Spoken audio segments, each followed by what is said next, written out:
Hi everyone, and welcome to another episode of Tinfoil Tuesday. How are we all doing? Having a good one, I hope. Yeah, today we're doing all sorts of tinfoil stuff, so get your bingo cards ready if you want to play Tinfoil Tuesday Bingo. The first winner gets a gift sub either for themselves or for whoever they choose. Could also be random if you'd like. If we get to a level 5 hype train, I'll put on all the tinfoil stuff, and that's about it. So how are we doing? Hopefully good. Fennikagami, thanks for 8 months, says one more month. And then Littlest Little Leafy with 18 months says our second sub baby is finally here. This sub baby's name is going to be Baloney. Smelly Baloney. Smelly Baloney is the name of this child. Overthought says, Happy Tuesday, Tuesday foil friends and conspiracy comrades. So we have so much we have to look at today. Of course, the titular item on the agenda is that Trump straight up sharing QAnon content now on his Truth Social account. If you don't know, Truth Social is his ripoff of Twitter. I've been tweeting about it recently if you follow me on Twitter, @HannahReloaded. So, yeah, he was tweeting QAnon stuff. He deleted it now, but he was tweeting it this morning before, I guess, someone tapped him on the shoulder and said, bad look. considering you might have an indictment coming. Looks like you're trying to rile up your followers to do violence again.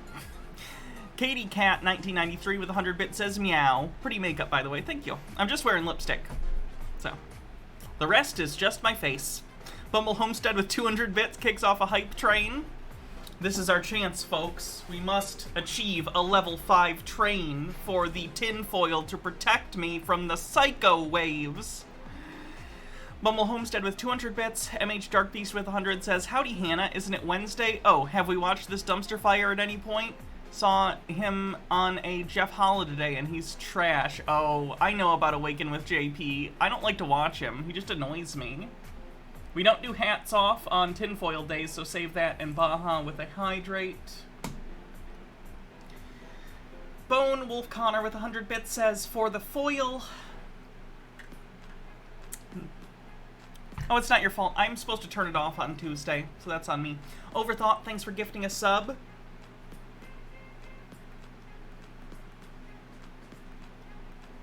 One second.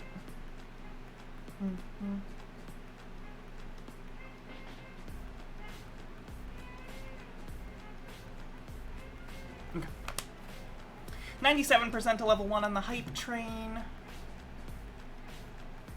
Sorry, I'm just clearing out some notifications that I have, so I'm not distracted. Okay. Canadian Unicorn says, hype it up. What else do we have? We have a conspiracy theorist that thinks Alex Jones is being judged by God because he's, like, controlled opposition or something. We have someone who thinks Donald Trump is a Freemason. CC. Something about star seeds. Gina believes in Cthulhu now. All sorts of stuff. We have a cornucopia of conspiracy crap to contend with contemporarily. 100% to level 1. Just need a little bit more for the tipping point. Oops, get rid of that.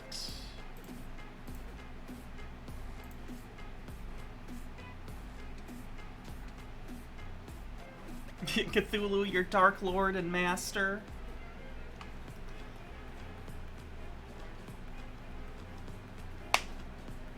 First name bunch of numbers, thanks for gifting a sub. Will I am not okay, thanks for gifting a sub. We're over level 1 now. Speaking of which, did I hear Jones might have to relinquish control of his company because he got caught trying to money launder to get out of paying damages? That's good.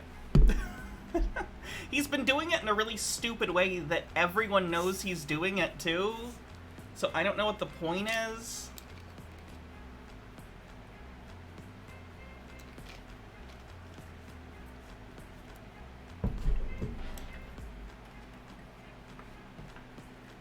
A cornucopia isn't corn. So that can't be a Jake thing. Does Jake use cornucopia just because it has the word corn in it, even though it isn't corn?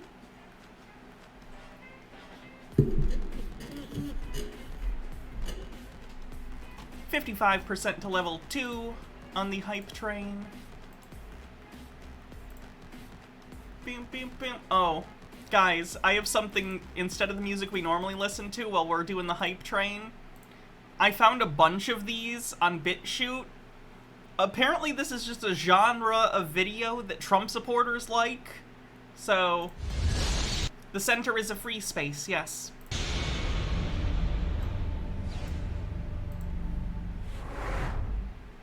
Legends never die when the world is calling you. Canadian Unicorn, thanks for gifting a sub. Can you hear? Oh, it's your first gift sub too. Thank you very much. Hear them scream 83% to level 2 on the hype train. out your name. Legends never die. They become a part of you. Every time you bleed for reaching greatness, relentless, you survive. They never lost hope when everything's tall and the fighting's near. It's deep in their bones, they'll ride into smoke when the fire is fierce. Argonian Bum, thanks for 25 months. Pick yourself up, 'cause legends never die. When the world is calling you, can you hear them screaming out your name? Legends never die. They become a part of you. Every time you bleed for reaching greatness, legends never die. They're written down in eternity, but you never see that price it costs. The stars collected all their lives. Canadian Unicorn says, okay, I do like this song with 100 bits. Maybe not as much anymore. 14% to level 3. When everything's lost, they pick up their hearts and avenge defeat. I've never heard this song IRL, to be clear, so I don't know what it actually sounds like. Nerdtacular, thanks for 6 months. Before it all starts, they suffered no harm just to touch a dream. Pick yourself up, 'cause legends never die. When the world is calling you, can you hear them screaming out your name? Legends never die. They become a part of you. Every time you bleed for reaching greatness, legends never die. Hydrate. When the world is calling out your name, begging you to fight.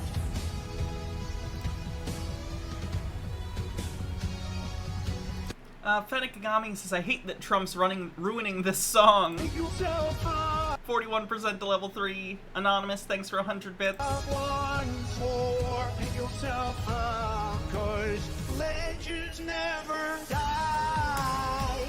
When the world is calling you, can you hear them screaming out your name?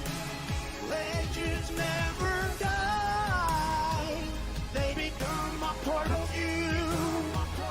Every time you bleed for reaching greatness, legends never die. Don't worry, guys, that's not the only one. I have more. Just have to find it. MH Darkbeast says we need to get Hannah to rock out to the Korn song. Oh god. We can look at the Korn song after Trump. 50% to level 3, with a minute and a half left.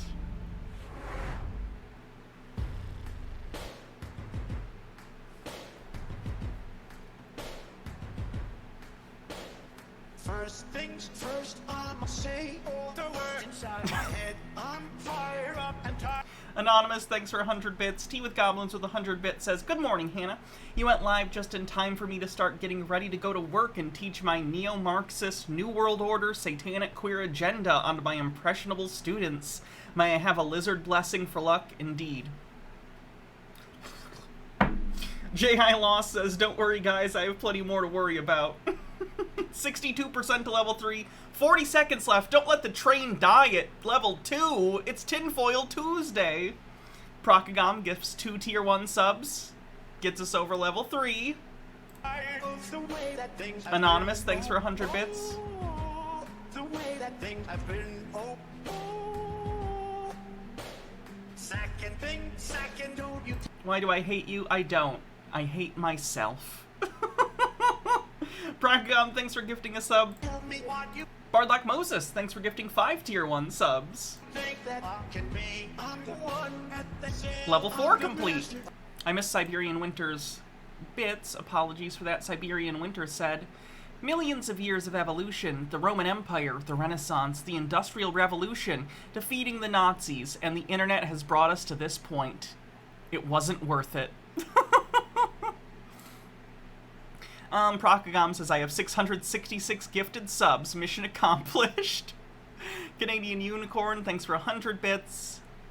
Says, the hype train will never die. And Puka, thanks for 500 bits. 60% to level 5. Of my sea. Oh, oh, the master of my sea. Oh, oh. I was broken from a young age, taking my soul into the masses. Writing my poems for the few that look at me, took to me, shook to me, feeling me, singing from heartache, from the pain, taking my message from the vein, speaking my lesson. You've missed nothing on the bingo card so far. Nails the Tabaxi says, hello all, how are you? I'm pretty stoked I just started working on page 100 of my comic, which is a milestone I never imagined I'd reach. So I'm super happy with myself right now. Bits for Hype Train, congrats! From the brain, seeing the beauty through the... You made me a believer, believer. You break me down, you build me a believer, believer.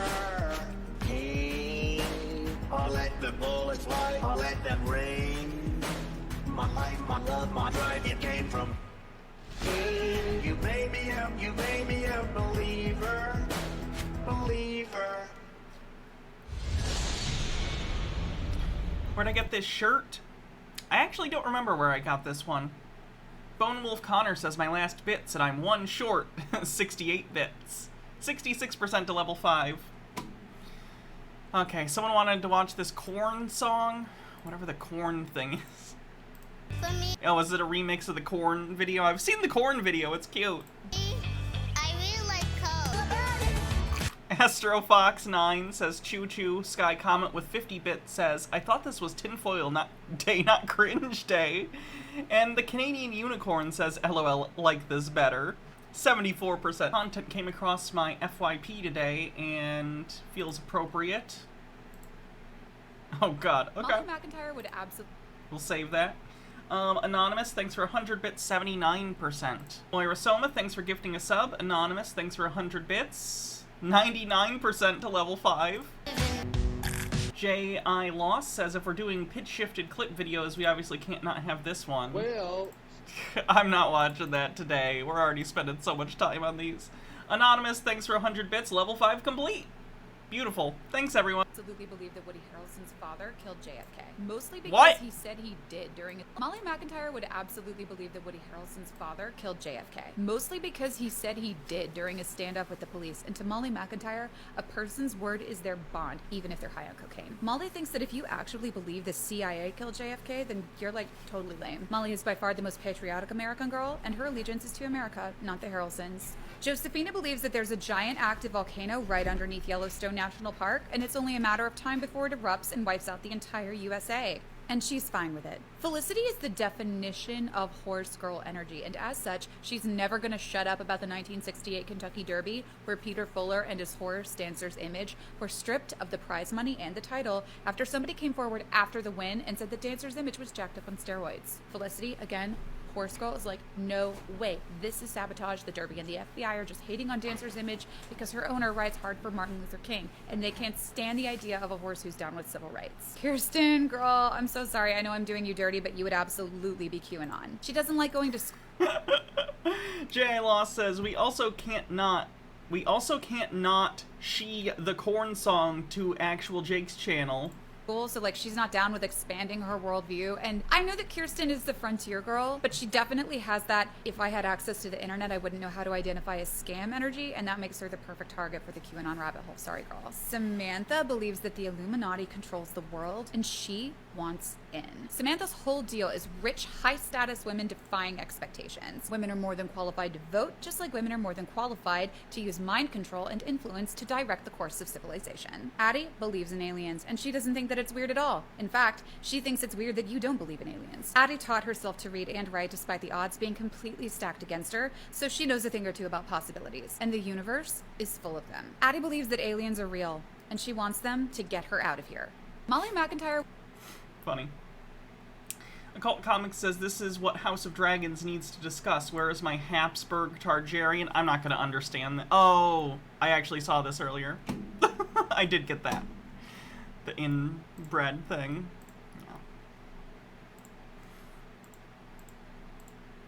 Who are we gonna start with? We have such a collage of people.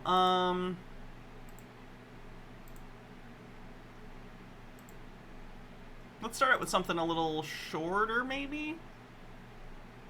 Just to whet our appetites. It was 5 years ago. I put out the first warning about this beast blockchain system. Oh shit, does this guy think blockchain is the mark of the beast? Based. Accidentally based and Satanism on the bingo card. Logarth says, oh honey, I showed up wet. And I wonder now, like I wondered then, how many people will get their house in order, will prepare for such an event. Well, now we're closer than ever to that actually being implemented. And I think also along with that, we're going to see a few things connected to precious metals in the metals That's vague. markets. Things will happen in the precious metals market. So, like, every day in everything in the markets, then. Very rarely will something not change at all. You're going to see cash gone. No more hiding money under your mattress. I don't do that. I keep my money in a bank like a normal person. Burying it. Putting it in a safe. None of those are FDIC insured. Fun fact. Put your money in a bank or a credit union. Maps and Mimic says, can we do the Cthulhu is Rising video next? I'm literally playing Call of Cthulhu in 2 hours. Sure, why not? None of that. No more stopping and buying something privately at the lemonade stand, at the flea market, at the yard sale. People have Venmo. People have Cash App. Jesus Christ, boomers, learn to fucking use phones. I'm so over this. We won't be able to have garage sales if they get rid of cash. Fucking yes, you can. There's so many ways to give money to people digitally. Jesus Christ. Logarth says, man that smokes 2 packs a day and wheezes walking slowly uphill wants you to take his advice about how to prepare for the end times. Any of it. Every To be clear, I'm not saying I'm in favor of getting rid of cash. I think it's a very convenient thing. I don't see any reason to completely get rid of it at this point. But also, if tomorrow the government was like, we're getting rid of all cash, we're doing easier digital payment systems that'll be, you know, run by the government so it doesn't have to go through a bank, it'll just go through the government and it's all secured and insured and everything, I wouldn't care. I wouldn't give a single shit. single transaction that you make is about to be tracked and traced by programmable money. This is the major difference. This isn't just going to be an exchange for fiat cash to get a digital dollar. It's going to be way different, as I said, traceable, trackable, and they can shut it off whenever they want. Okay? Do you think the government doesn't already have the ability to, like, track transactions? Do you think they don't have the ability to catch you doing illegal shit? Here's some advice if you're worried about the government tracking your transactions in terms of money laundering. Don't money launder. So if you get out of line, just like they do over in China, they can flip a switch and they can stop you from even leaving the house. He knows jails exist, right? If the government wanted to be totalitarian, they wouldn't need to, like, flip a switch and turn off your money. They'd just get the police to come to your house and arrest you? Tracking microchip on the bingo card? No. You don't have a green light on your phone. Not yet.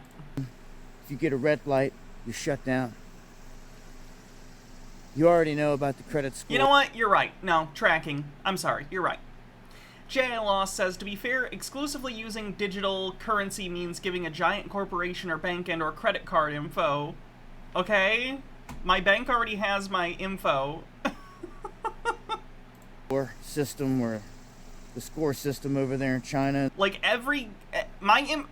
if you've ever bought anything on Amazon or eBay or anywhere, your information is already in the fucking system. It's fine.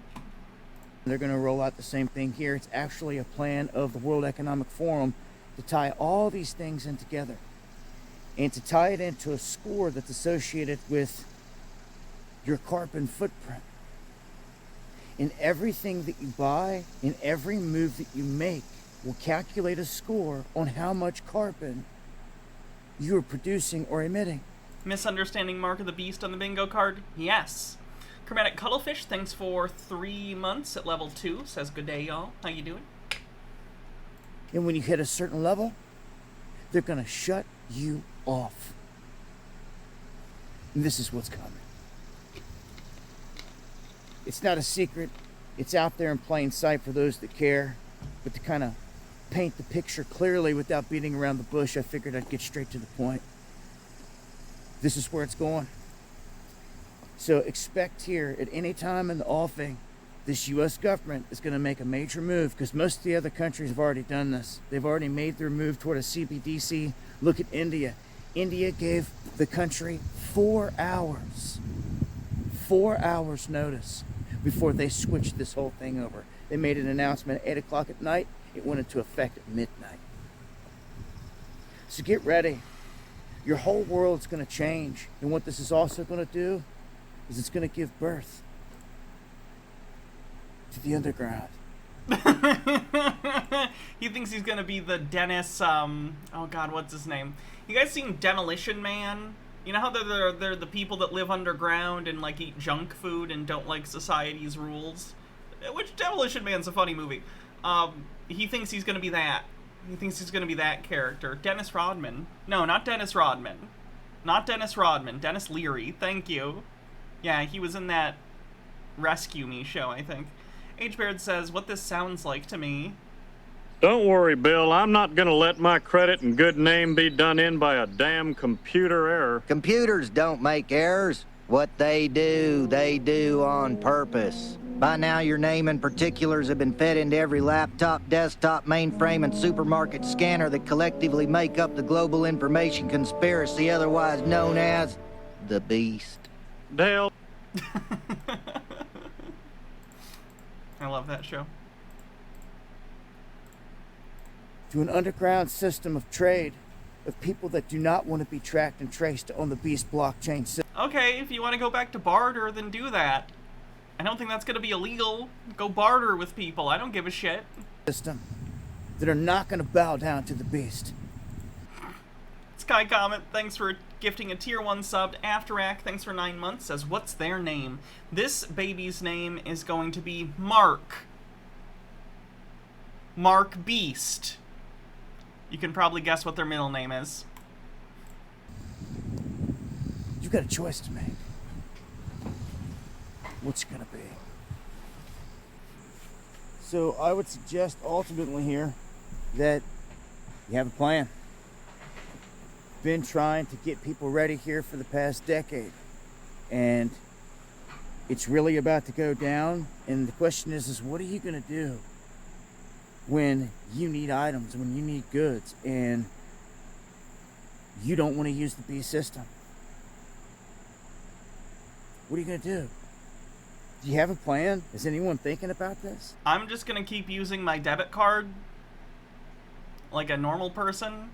Logart says, speaking of Demolition Man, did you see the article of the thrift store blogger that found the naked frozen Sylvester Stallone prop from the movie in an Australian secondhand store? No, that's funny though. Do you want to be tracked and traced? If not, what are you going to trade for? What are you going to... Sir, I carry a cell phone and a tablet around with me most everywhere, so I'm being double tracked everywhere I go anyway, if anyone wants to find me. It just is what it is.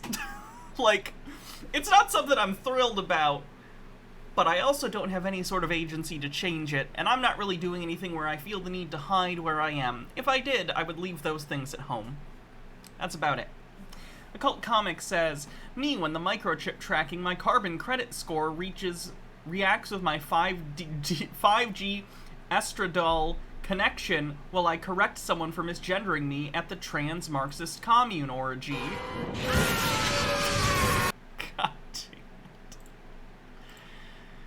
to barter with?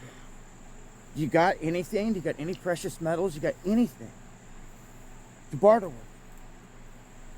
That's what the whole underground system is going to be based on. Barter. And you best believe it's only going to be with those that people trust. And it's going to be built on trust.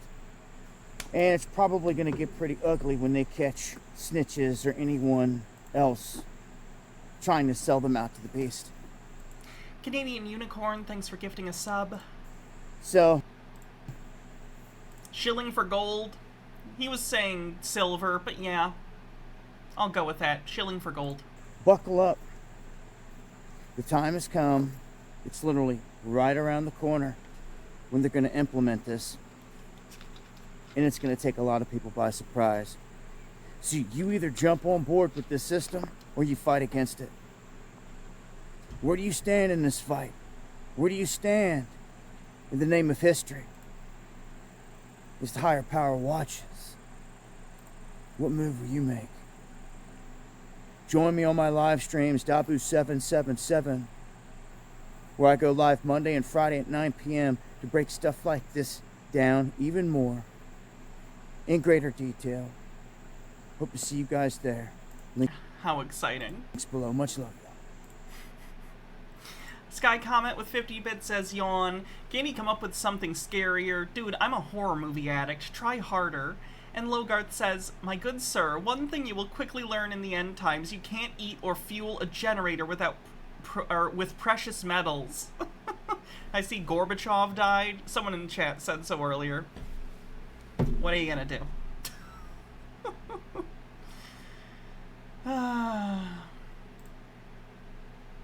He was the last president of the Soviet Union, wasn't he? Or the last leader of the Soviet Union. Interesting. Alright, let's take a look at the bingo card, because that guy was just full of it. Bingo spaces, I mean.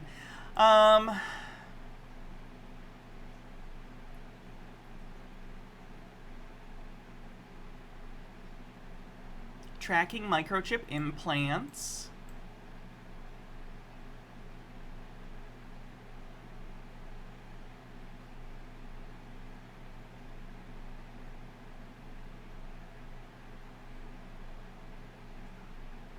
Misunderstanding the mark of the beast. I can't imagine tankies are crying. Gorbachev is the one that opened them up more to the west. So I'd imagine tankies like Caleb Maupin are probably like, yeah, fuck Gorbachev. I have no idea, though. 30. King Trump. I guess he did have a crown in that thing.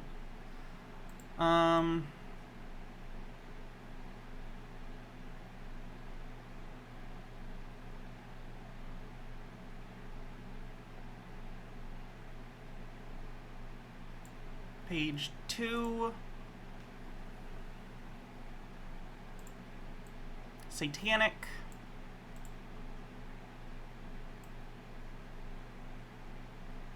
Yeah, we do have Mark of the Beast on here. Just have it be Mark of the Beast, not Misunderstanding a Mark of the Beast. Because I think it fits that closer. Because I don't want it to be two spaces.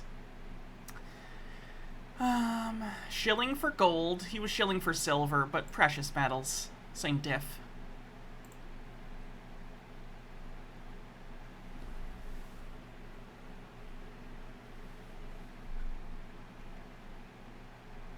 I want to say that's maybe it. Oh, accidentally based for hating blockchain. Yes, we're counting King Trump.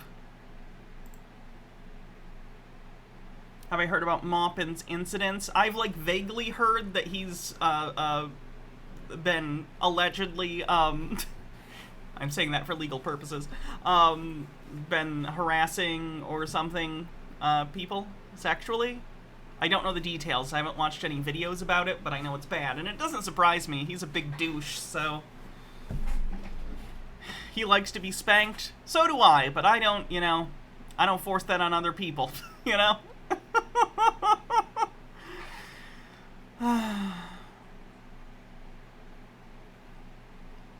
Alright, let's see what we're doing next. Oh, someone wanted Gina next. Sure, why not?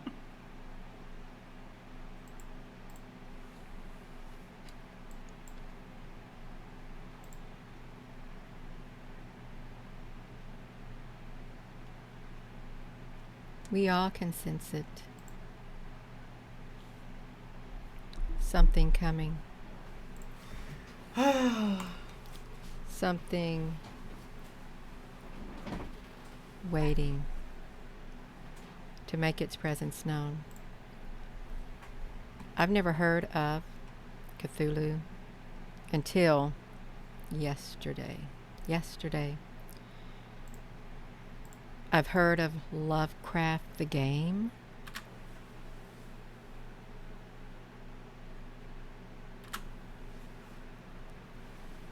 But I never knew nothing about it. I lived a very sheltered life from childhood even up until now, until I started this journey around 4 years ago. Is Cthulhu the same as the Kraken?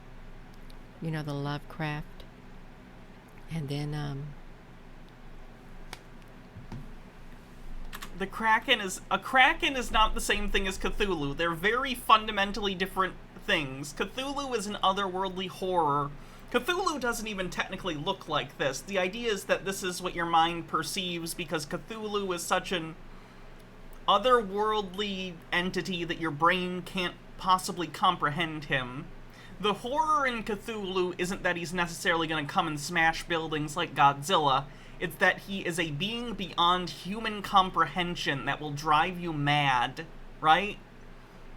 It'd be like, the way I've had it explained is basically, imagine an ant living their ant life, and all of a sudden, they're crawling on like a microchip, and for like a half a second, they somehow comprehend what a microchip is, and what its purpose is, and how it works, and what they are. They're an ant, and they understand what humans are, and they understand their place in the universe, and how minuscule and tiny they are, and how they mean nothing.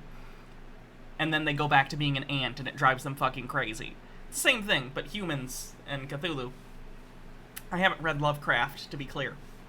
Canadian Unicorn says, wow, I live under a rock, and I've heard of Cthulhu. Tea with Goblin says, Gina is very credulous when it comes to elder gods. She's relay gullible. I'm assuming that's a pun. this is wild. I read some of the comments on last night's video that was over an hour long. And, I'm more of a Dagon girl myself. looks pretty terrifying. Our spirits can sense it. Our spirits can sense something coming. It's rising, and it's getting closer and closer. And I've been saying... Riley is where Cthulhu sleeps. Gotcha. All the while. And you also, it's powerful. It's very, very powerful. What's out there in the spiritual realm. And is Cthulhu lying at the depths of the Pacific Ocean? Again, it seems like she thinks Cthulhu is a kaiju, like Godzilla. Not how this works. Which is weird, too. Like, Cthulhu isn't some, like, ancient, like, myth, right? We know... do we have photographs of Lovecraft? Hold on. H.P. Lovecraft photos. Oh, we do. We literally have photographs of the person who invented him. Like, he's not... Cthulhu is not like a mysterious creature with unknown origins. He's a fictional character written by a horror author. Because that's what we found out last night. The place. It varies around the 37th and the 47th area. Like Maps and Mimic says that is not dead which can... Wait. That is not dead which can eternal lie, and with strange aeons even death may die. weird little racist. Very racist. Didn't he name his cat a racial slur? The racial slur? If you know what I mean. Overthought says, Lovecraft's cat, until a chud opens their mouth. They're both racist and not racist at the same time. Okay, I guess I'm right. Fu Manchu with 100 bits. Nails the Tabaxi with 45 says, just do not Google what he named his cat. He was breathtakingly racist. Mr. Whisker says, that's exactly what Cthulhu wants you to think. And Chromatic Cuttlefish with 50 bits says, sung to the words of that old-time religion. It was good enough for Dagon, that conservative old pagan. He still votes for Reagan, and it's good enough for me. First name Bunch of Numbers says, I've read some Lovecraft, great ideas in there, but the racism shines through in stories like Call of Cthulhu. I like that people have taken his ideas and adapted them to leave out the bad stuff. Agreed. Occult Comic says, Cthulhu rale DJ Shea with 45 bits says Lovecraft names his cat boy with a hard R. Yeah, I know. I don't know, degree or parallel on the Pacific Ocean, way down there. They say it's like it's where he's kept in a prison down there at the Pacific Ocean, you all. Cthulhu isn't even the strongest being in the lore and doesn't breed with his daughter? The fact that you say that implies to me that other Lovecraftian creatures do breed with their daughter. Lily Lovestuff says, Hannah, people believe that Slender Man is real and we were alive for that's creation. Yeah, I'm older than Slender Man by a decent bit. And some kid tried to kill another kid over it. The bottom of the floor. Hello, everyone. How was The Sixth Doctor met Lovecraft in the audios. He was disappointed. I'm not surprised. Didn't it turn out that he based Cthulhu on an ood in that? I'm going to come back on here. But I started reading some of the comments this morning when I got up. And I thought, oh my gosh, there's so much more.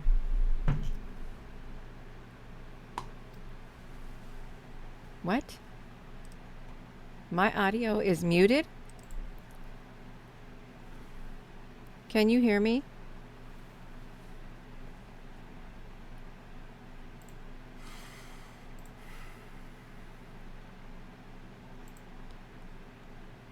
Now she muted Okay, it. that's fine. That's perfect. Somebody said it was muted. This is so much more than what meets the eye, you all. It is. So if we were to go, Now I have the... Whenever someone says more than meets the eye, I get the Transformers theme song stuck in my head. The Autobots wage their battle to destroy the evil forces of the Decepticons. Transformers. Robots in disguise. when if there's people who've played that game, the game of Lovecraft, they played it. Lovecraft, the game of Lovecraft. Occult Comics says, very brief mythos rundown. Azeroth is the omnipotent creation god. He's dreaming the universe into existence. Yog Sothoth is the principal major deity. It's all knowledge wrapped into one being. Cthulhu is a priest for Yog Sothoth. And, Nylar Thotep is the devil. Also, love the mythos, but Lovecraft can suck a big one. Glad he isn't alive. He's alivent.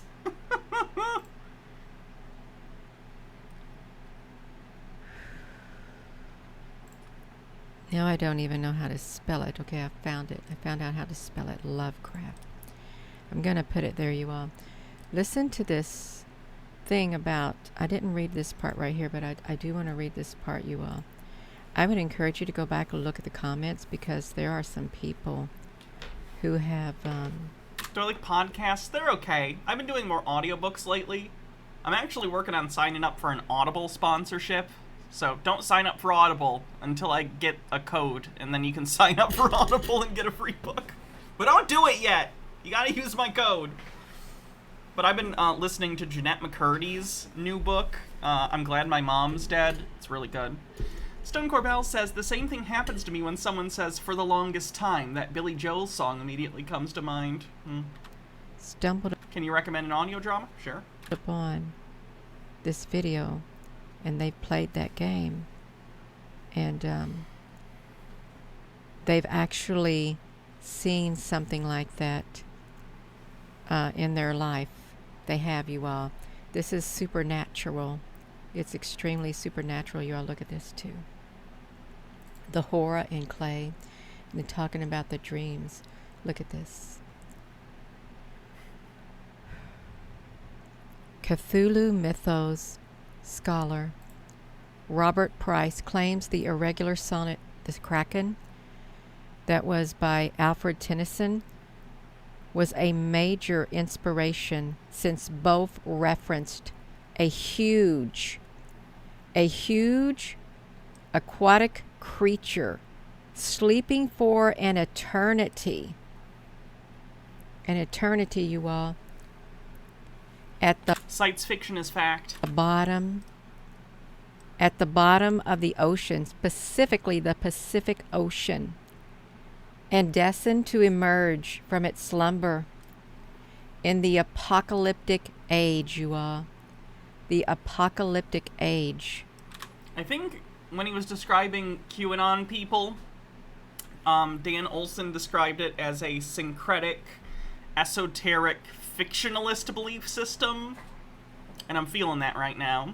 It's basically a lot of conspiracy theorists do this. Well, the example that Dan Olson gave in his documentary about QAnon was having two old texts, and both of them mention a dragon. So therefore you go, these two different texts written by different people at different times must be talking about the same dragon, and because two different people talked about it, it must be a real thing. It's basically drawing from a lot of random sources to look for things you're trying to confirm, confirmation bias-wise, finding them and citing them, even though they're not related. Look at this. Robert Price, the other name of Azathoth. You all. No, we can't count this as giants. It's not giants. I just got to ask this. Look, introduction. Like, even if they are big, they're not giants. Giant means giant humanoids. Into the Cthulhu cycle. They got a poem. I like poetry. So my question now, the other name of Azathoth, my question now is Azathoth the same as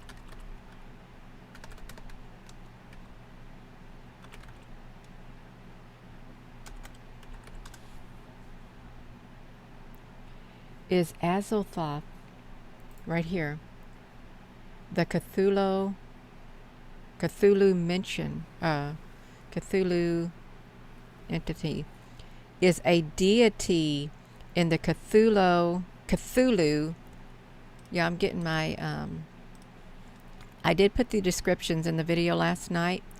By the way, I forgot to do it right when I bitten into the video, but you can go, this link. Okay. I'm good with Gina. She always starts off so strong, and then immediately just goes into nonsense and meanders. Alright, where is science fiction as fact on the bingo card?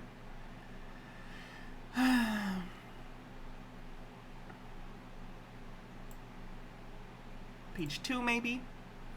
Chromatic Cuttlefish with 50-bit says Lovecraft was writing about the same time as the revolution in astronomy in the first quarter of the 20th century, when they realized that the universe had vastly more empty space than previously thought, which freaked Lovecraft out, and he filled it with tentacles.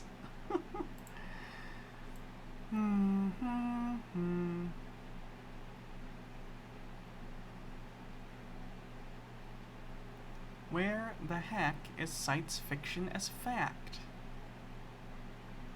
Does anyone see it? Science fiction as fact. I feel like my ADHD is fucking me today.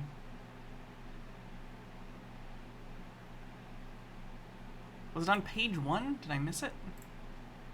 Or did we take it out when we updated the bingo card? Okay. I think we changed it with predictive programming. because science fiction as fact was a little vague. So fair enough.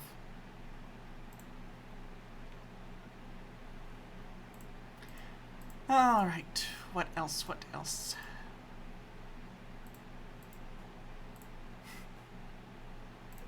A creepy new video from Joe Biden has just surfaced, and it has the internet buzzing.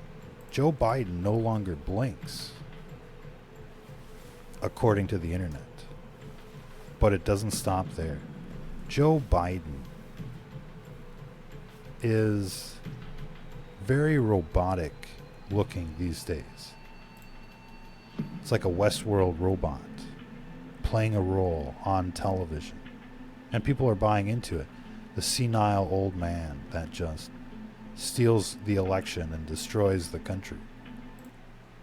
Yes, they think Biden is a robot.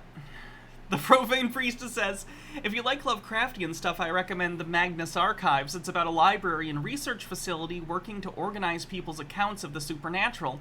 It's an anthology, but each episode is only about 15 to 20 minutes. It's an excellent indie horror IP, and I can't recommend it highly enough. That's cool. I like stuff like that, like the SCP, the game Control, which is basically about the SCP, and, gosh, what's the other thing? Warehouse 13, it's kind of like that. Sume says, Hannah, the purple looks amazing on you. So cute. Thank you. We did not have predictive programming. Logarth says, I, for one, welcome our new robotic overlords.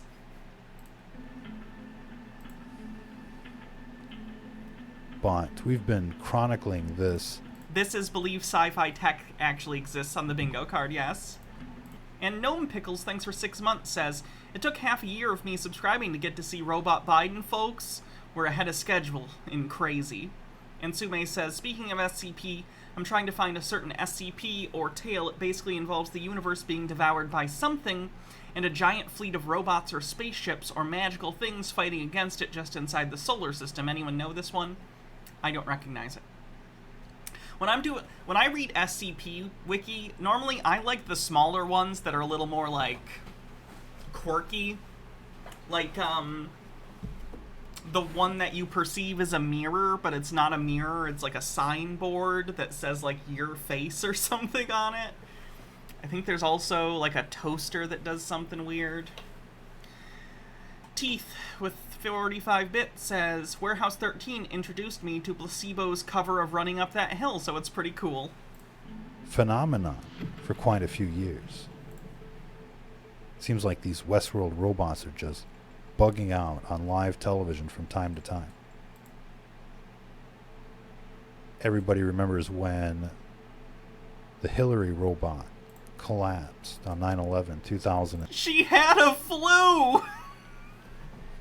The Hillary robot.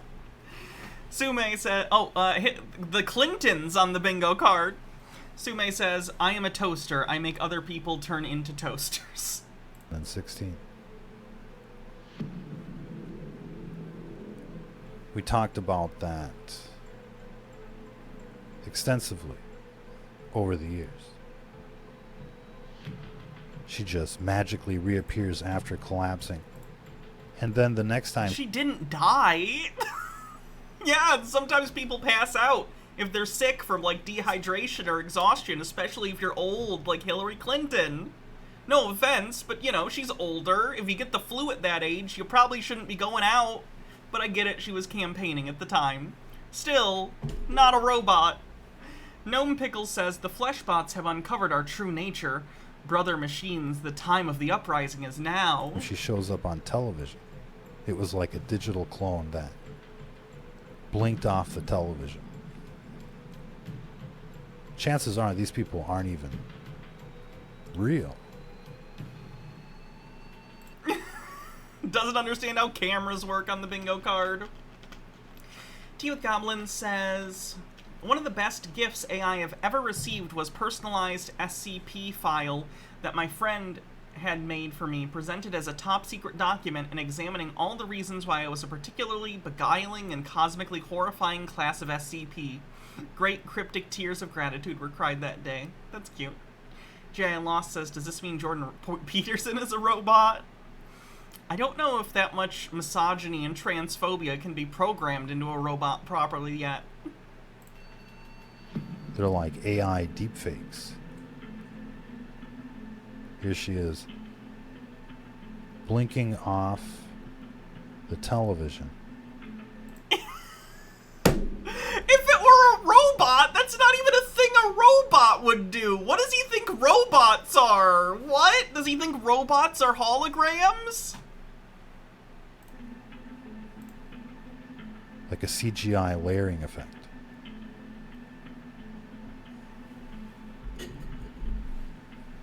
The television has become strange and unusual these days, like the movie They Live. God damn it. Reference to the movie They Live on the bingo card. No, not clones on the bingo card. Clones are biological. These are robots. Very different. Or Westworld, or Skynet, or The Matrix. There's something terribly wrong with Those are all very different kinds of robots. Get your facts straight. the world and these people on the television. They obviously don't pass the Turing test. They do. You're fucking crazy. They're human beings. And we've chronicled. Yeah, the Matrix spot, too. God damn, we're getting a lot of spots on the bingo card. Harold Elderman says that realizing how far you are from the center of the universe thing and the massive dose of toxic racism and sexism go hand in hand with Lovecraft, and it's one of the things that makes him resonate with certain people. As a person who isn't part of his waspy New England male upper-class protagonist paradigm, I love reading H.P. Lovecraft and being pro-cultist from the beginning to end. Yeah, we're insignificant. That's the fun part. Countless cyborgs on the television. Zuckerberg, when I was human. He actually said that. Who says that, when I was human? Oh, I remember what it was like when I was human. He's a super awkward weirdo. He was joking, but I'm guessing it came off as awkward because he has no charisma. Logarth says, F the Turing test. I want to know, do they pass the Voight-Kampff test?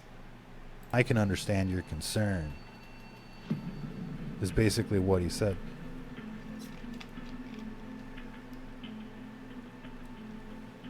And so you have to wonder what's really going on.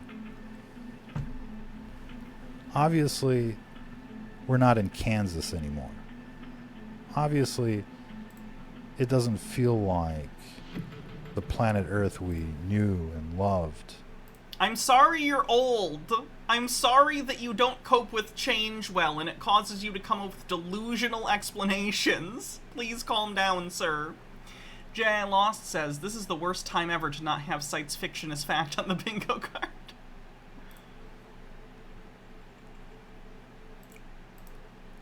Back in the 90s or Yeah, he's showing 5G stuff, so I'll count it as 5G. Hydrate. 80s or 70s or what have you. It's a totally different place. Yeah, the 80s were 42... The 80s were 40 fucking years ago, sir. They started 80 years ago. Or 40 years ago. Things change. If I can teach any of you anything on this show, please, for the love of God, I know a lot of my audience are around my age. As we get older, recognize that the world is going to change, sometimes for the better, and sometimes things that make us uncomfortable, because that's just part of getting older, is the world changes and things are different from when you're younger. Humans like stability, so when things change, we get uncomfortable. For the love of God, learn to cope with change and do not start making weird conspiratorial excuses, okay? The world isn't changing because of a secret cabal. The world is changing because change is the only constant in human society. Simple Cat Girl says, I'm not the most direct fan of horror, and I'm too out of the age range to know much of Lovecraft fiction, Lovecraftian,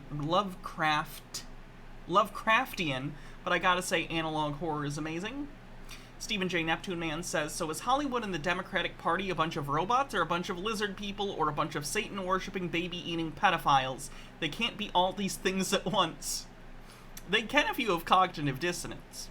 Elminato says, all the changes that happened after I was 20 are dumb and make the youth worse. Chromatic Cuttlefish says, nostalgia isn't what it used to be. And it's strange and unusual. How deep the rabbit hole go. I like that they intentionally cut him out to make it look like he's on a green screen, but they didn't even do it properly, so he's getting cut off on the green screen. Like, yes, you can do that to any image of anyone. That doesn't mean they're on a green screen. Is beyond most people's imagination. Ooh, can't read those. But it definitely looks like these people on television are not real. They're like cartoons generated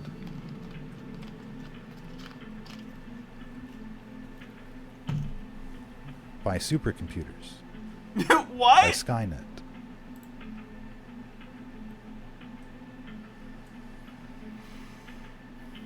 And if they do make an appearance in the real world, it's like some type of cyborg.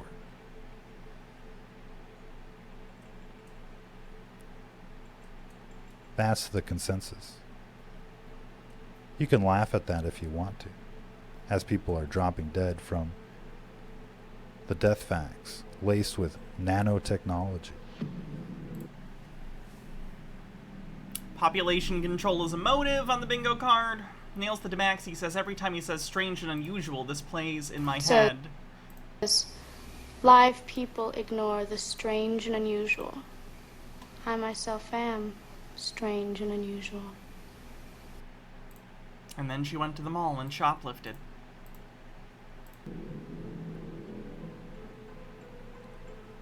So the real question is, where do these cyborgs come from? Do they come from the Mitsubishi plant? They come in from Honda? Who's rolling out these cyborgs? I like that his justification for them being cyborgs is him just going, look at them! Oh, you can tell because of the way it is on the bingo card. Did we add that? If we did, you can tell because of the way it is on the bingo card. I don't remember if we added that or not. Think about the people around you. How many of them pass the Turing test right now?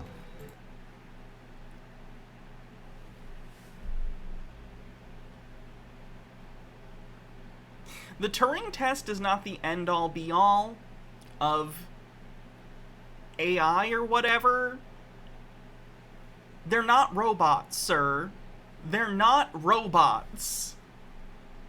Have you tried talking to some of these people out there? They're like, get your booster. Oh, this is just a variation on the NPC meme, once again trying to dehumanize their political enemies to justify violence against them. Lovely. Put on 2 masks. Do what the television tells you. You ever get that impression? Devil Summon Marie says, consider coconuts have fur and milk and therefore are mammals. They don't give live birth. So they're platypuses. That's what they're saying to you? Just do what the television tells you to do. What are these people on? What's in the McDonald's? What's in the water that they're drinking? Somehow they think taking some kind of mystery vax is a good idea. You have the internet flooded with victims now. They're like, I trusted the government.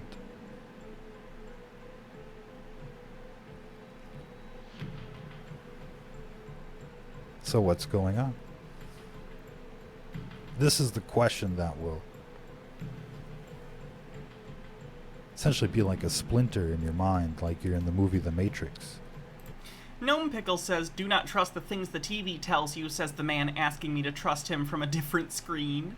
And Stone Corbell says, do what the television tells you. Okay, boomer, no one under 40 has cable anymore. Let me take a look at... We gotta do a mid-video bingo look, because holy shit. Already. Reference to the movie They Live.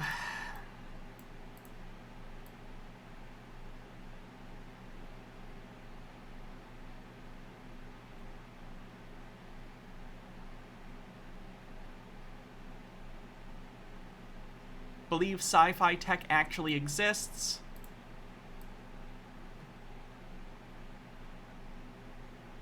Public health measures compared to the Holocaust. Cashel Gladio says, I feel like this guy is about to go on a Neil Breen rant about the files and supporting documents and supporting truths, the factual documents. I'm releasing these files to the public today. Not 5D, 5G. Clinton's.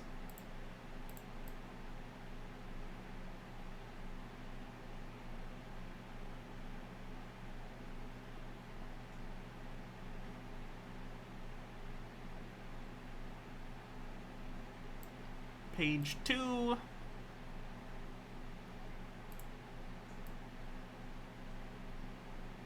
$5G.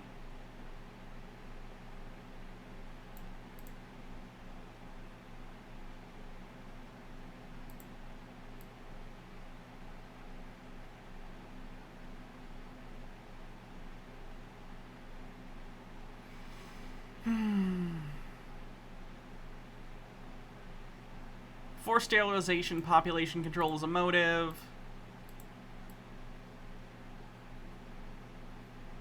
Doesn't understand the Matrix as a metaphor for being trans.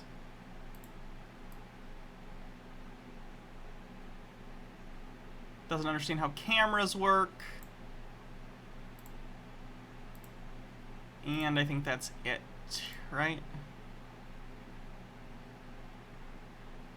Nah, he didn't say sheeple. He has to literally say the word sheeple for it to count. Maps and Mimic says, oh no, the human walks like a robot who was built specifically to mimic the way humans walk. That human must actually be a robot. The logic is just mind-blowing, isn't it? If clones are real... Clones on the bingo card. What else might be going on? Let's be skeptics for a second here. Please.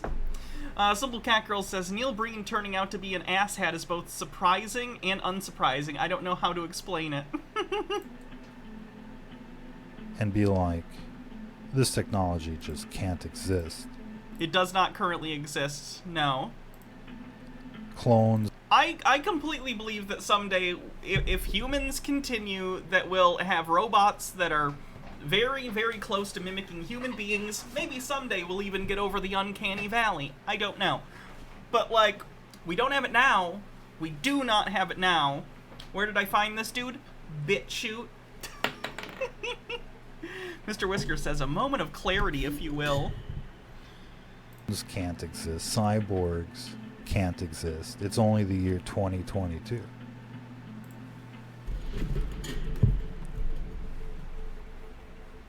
But they've been playing with this technology for well over 50 years now. Okay, that doesn't mean they're good at it. Like, don't get me wrong, the progress in robotics over the last 50 years is amazing, but, like, that doesn't mean you can do whatever you want, right?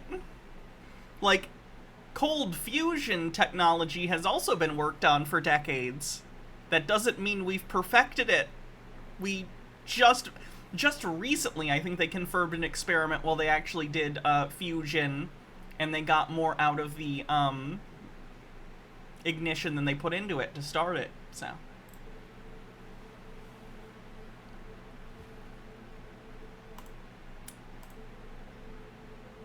And so, in fact, the technology could quite possibly... Sorry, fusion, not cold fusion. ...be much more advanced than we think it is.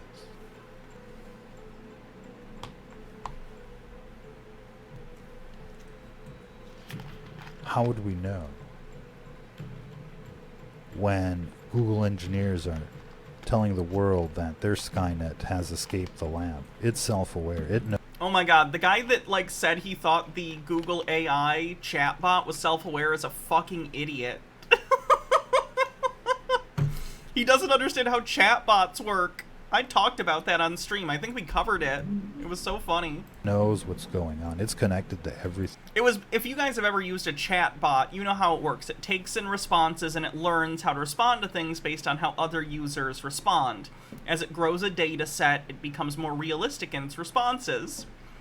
I guess the guy at Google, they got to like play around with their chat bot, didn't understand how that worked, so he put out a fucking article where he's like, the Google chatbot's alive! And everyone was like, no, they're not. You fucking idiot. They have no control over it. Some of you might be looking for the headline. The Google AI has escaped the lab. That wasn't even his claim, by the way. He didn't say it escaped the lab. He just said he thought it was alive because he's dumb. They basically just said that it's self-aware, it's plugged in. And so how are you going to control it? And it's plugged into everything. You think a self-aware AI consciousness is going to just let you turn it off? It's the man with the button scenario. Every computer scientist knows about it, and it's happened. It's like the China syndrome. It's happened. Predictive programming.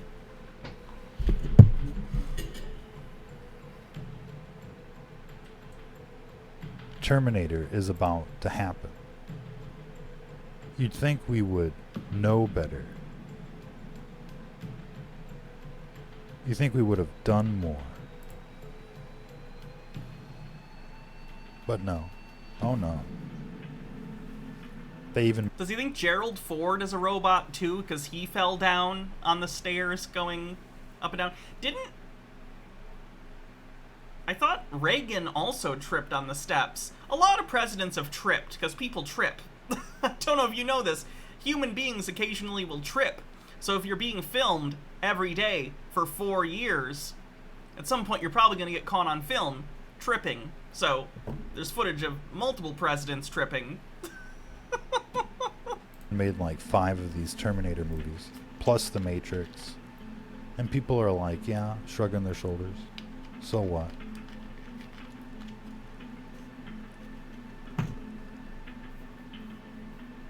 But it's happening. And most people don't understand. Most people are happy to do what? Again, when he tries to cut Biden out of this, he clearly cuts his head off. He, like, shaves the top of his head. You see it? He didn't even do a good job, and he's supposed to make us believe, like, yeah, this is really what it is. He's on a green screen. The computer-generated images on television tell them to do.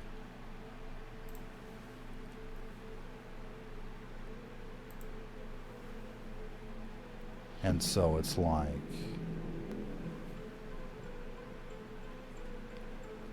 how long do we have?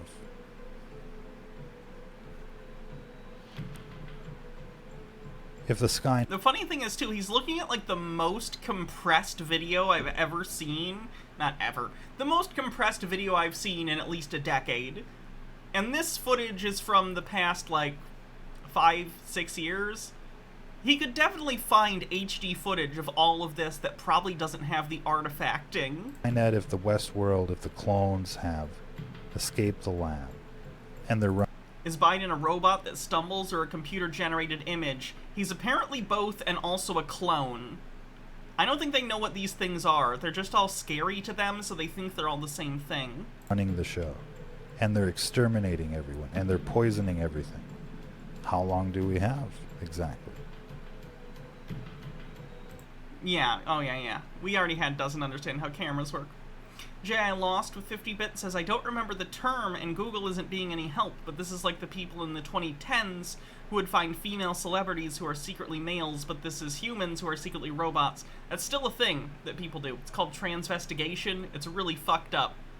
It's a real fucked up thing. Stephen J. Neptune Man says, so reality is actually they live the Matrix, Westworld, and the Terminator at the exact same time? I guess. Even though those movies respectively have different themes and messages, they're all using similar plot devices to tell stories, and they live in the Matrix, you know, have very similar, like, themes, but, like, they're movies about different things. Tucker White says it's amazing that whether it's 9/11 conspiracy theorists or tinfoil fucks, nobody ever remembers to turn up the video to 1080p. Argonian Bum with 100-bit says, what happens if you ask someone to draw what the room that they are in looks like? I have no idea what that means.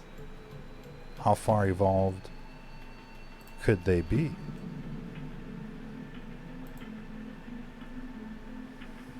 Robots don't evolve. Evolution is a biological thing. So we've been talking about this in previous broadcasts, but essentially,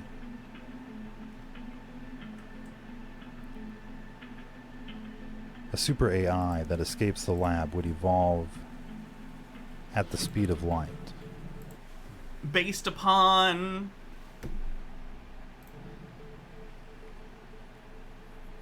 1 second for it would be like 10,000 years for us. Did he see that Futurama episode about the robot evolution thing and he assumed it was a documentary? Not according to Sophia Stewart. Both the Matrix and Terminators are the same story that she made. She's a fucking liar. We've looked into that before, actually. She's a fraud. Technology is so dangerous that...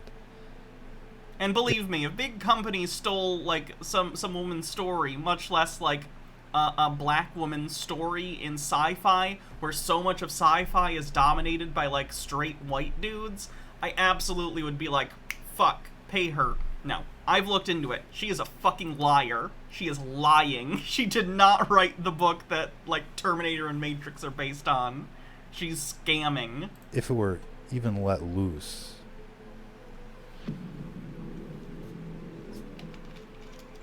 for a day, it could be millions of years ahead of humanity.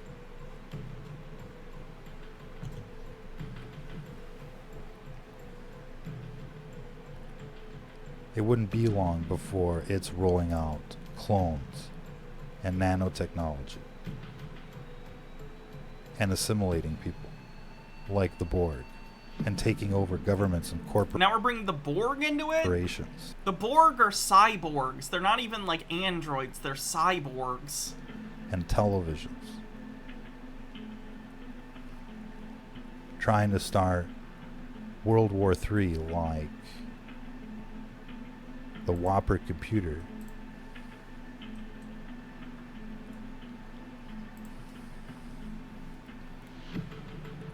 And so, just being a day behind Super AI is like jumping off the cliff. And we're probably way beyond that.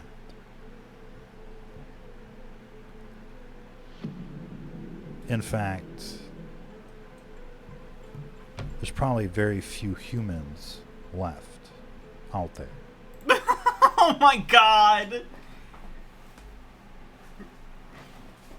I'll take paranoid delusions for 1,000. Okay, this guy thinks most people are robots. Great. Stephen J. Neptune Man says, and now Star Trek. This is like the Ready Player One of conspiracy videos. Maybe a few million. Maybe... Is there any old sci-fi film tinfoil crazy people don't use in their craziness? I've never heard him talk about Metropolis. Anti-Pretzel says, sir, lay off the sci-fi. The Institute from Fallout 4 isn't real. The Terminator didn't happen, etc., etc. That sounds like something a synth would say. Let's see. Tucker White says, has anyone ever studied to find a correlation between conspiracies and charisma? I swear virtually every conspiracy video I've ever featured features a presenter who can't speak worth a damn. Lily Love Stuff says, Metropolis is in black and white and silent. They wouldn't be able to focus on it. Simple Cat Girl says, transvestigation is such a depressing study where we are at the point that no one is no one, in that I have seen weird fucks clocking the most cis-het person in the world as trans. Where's the line for these fucks? See, that actually makes me feel better, right? The fact that, like, weird transphobic people will regularly point out cis people and be like, they're trans, makes me go, oh, they're really fucking bad at this. They're really fucking bad at this. Their, like, perceived standards of, like, sexual dimorphism in humans is so far off the reality that they've deluded themselves into believing that there are cis people out there hiding that they're trans. It's weird. And by the way, if anyone was hiding that they were trans, none of anyone's fucking business. None of anyone's fucking business. 10 million? It's hard to say. I like being out about it because, for one thing, I couldn't not be. I've been online since before I transitioned. Second of all, because I think it's, you know, helpful for other people to see people openly transitioning and talking about it and talking about the difficulties and stuff like that. But I understand if someone, you know, could, not wanting to necessarily make that public, and that's their prerogative. That's their right. Judge Magister Ember, thanks for gifting a sub. And Jubinator, thanks for 16 months. With Prime, 16 months, 1 plus 6 is 7. 7 can be broken down to 4 plus 3. 4 is really 2, so 2 plus 3 is 5. 5 equals evil government. That tracks. All that math is true, so.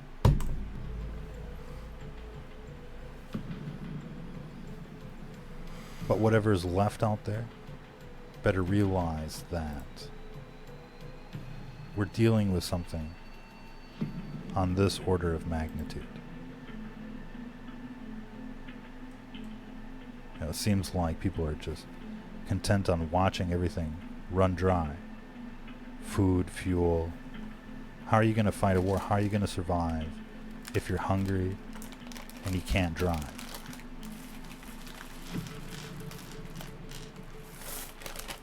You're going to walk around fighting the Terminators?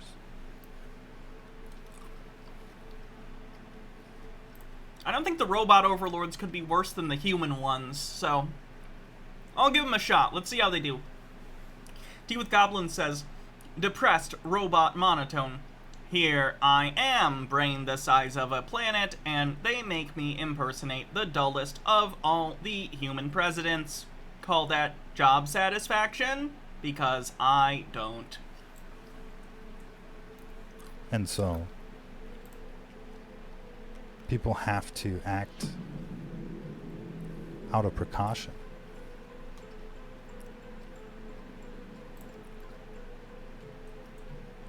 We can't assume that everything is going as planned for humanity. We can't just assume that everything's going to be okay. Andy Pretzel says, I for one welcome our robotic overlords. At least they'll be infinitely less money hungry than the current ones. I saw a web comic once that was pretty funny.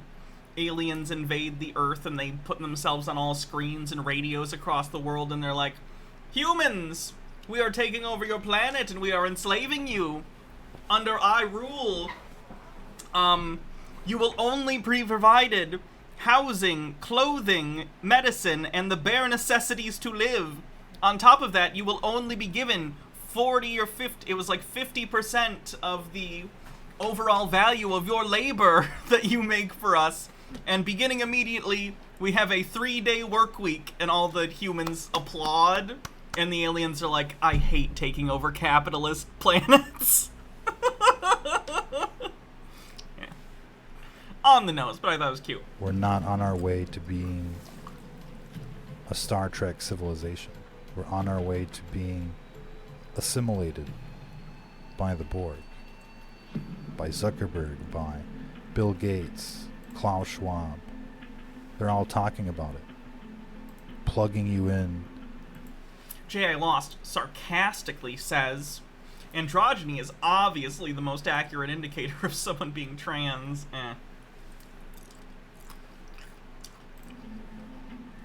to the Matrix.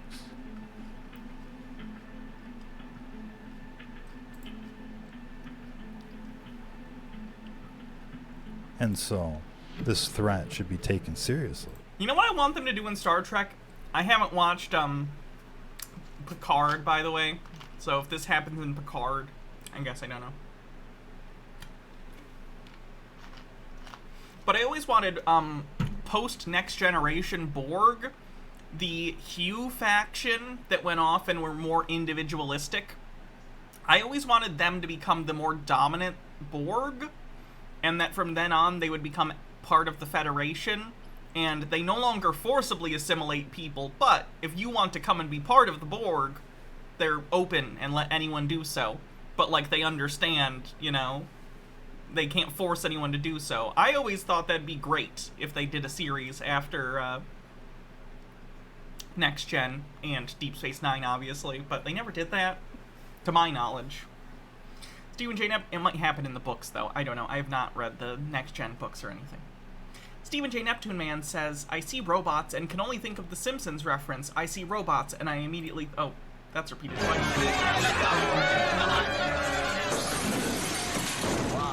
Why was I programmed to feel pain?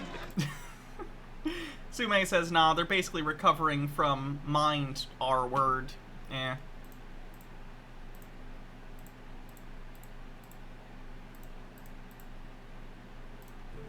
All those that are associated with Silicon Valley, technology, telecommunications. Real quick, speaking of Star Trek, though, even though Picard isn't good and Discovery's Strange New Worlds is great. So if you like Star Trek and have missed, like, original series style Star Trek, where it's episodic and really good, like, you know, this week we have a problem episodes, watch Strange New Worlds. It's great. Sume says, no, I'm not reading that.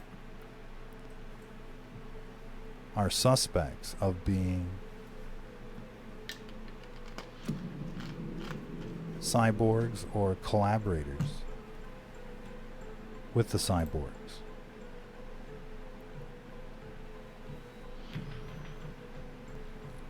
And since it's an extermination out there, that means it's a war.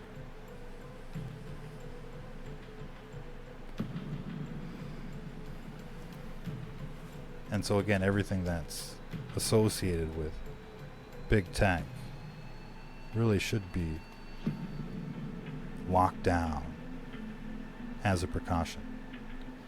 Instead of locking people down for the flu, they should be locking down everything associated with the television until we can figure out That would include your channel, you know that, right? who's human and who's not, because right now these people on television don't sound human. They don't even look human anymore. And that's like the worst part. It's pretty much in your face and everybody can see it. Everybody's talking about clones This guy genuinely has, I think, a paranoid disorder. and cyborgs now. You know, back in the day when Zuckerbot was like, when I was human, that just raised a few eyebrows. But now everybody's talking about it. Even the engineers from Google, you know, they're like, it's escaped. Help. That is not what they said. Why is he just lying? The world is screaming for help. You can see the tsunami of misery that's coming. It's like a death march. They're going to exterminate everyone. You will own nothing, you will eat nothing, and you will be happy, they say. That sounds like a threat. But that's their promise. Occult Comics did a art of a sub baby. Let's take a look. Mark the Hamel Beast says, fun fact, I was actually not acting during Empire. They made a real lightsaber just to cut my hand off. I wanted to get help, but George just yelled, "Use it, Mark! Use that pain!" while pointing a loaded .45 he used to punish interns at me. So we went for it, and what do you know? Movie magic happened. Unconditional Prong says, haven't been around in a while. Got back from vacation and got a lot of 4Ks and Blu-rays for the first time in a while. Picked up 52 pickups, Strange Days, Swamp Thing. Ooh, Swamp Thing. Troll 1 and 2 collection. Nice. Oh, it includes Best Worst Movie? I didn't know that was a collection. I love Best Worst Movie. It's a good documentary. Paper Moon and Under Fire. 4K releases were Cat People, Child's Play, Dog Soldiers, Heavy Metal, and Wreck-It Ralph. Oh, cool. I don't know if I've heard anything about the Scream Factory Child's Play 4K releases. I know they exist, but I don't know if the transfers were good. Let me know. Hannah talks about Blu-rays on the bingo. No More Status Quo with 9 months says, wow, this guy's video has it all. It's like the author made a conspiracy salad. 9 months, that's a sub-baby. This sub-baby's name is going to be Blue. Blue Ray.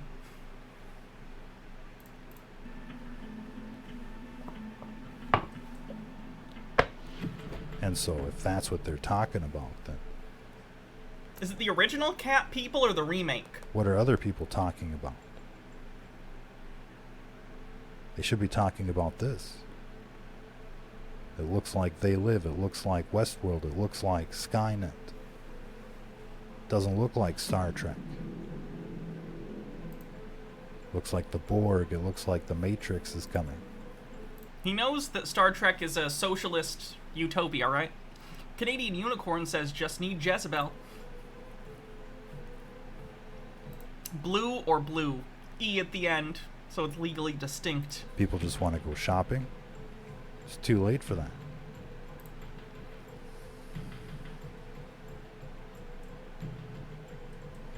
But it's been a war for a long time. And many people have paid the price. Like the video guy who's just gone on vacation. But many people have paid the price. They've been assassinated by electronic warfare, scalar weapons, energy weapons,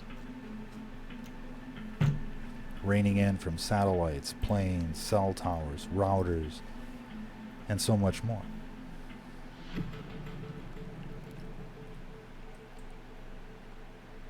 But have no doubt they are currently exterminating everyone.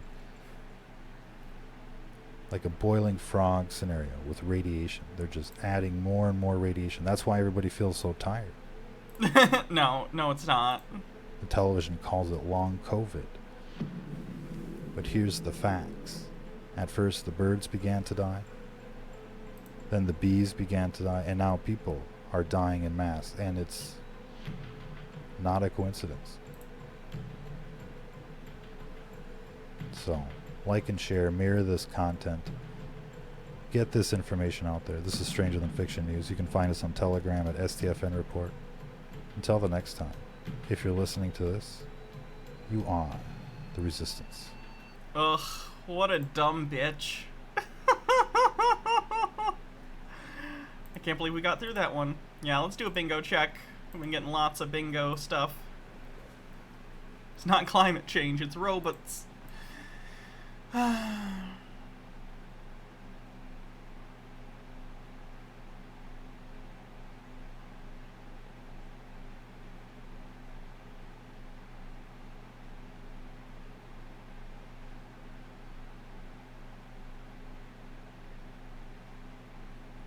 Sky Comet says, long COVID is real, asshole. My friend has it. Yeah. And I've heard it's a fucking bitch.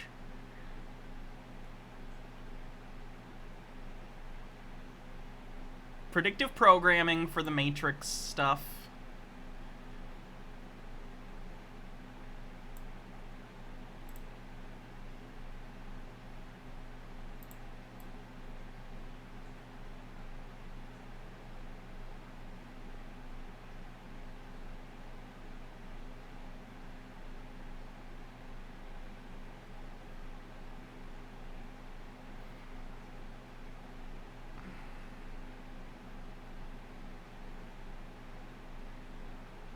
Blu-ray is in my inbox. I'll take a look.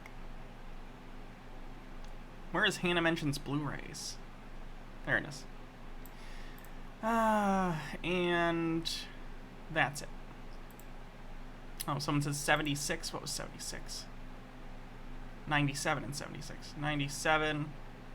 Main character syndrome. Oh, I guess that's true considering he thinks everyone's a robot. Main character syndrome and what was 45?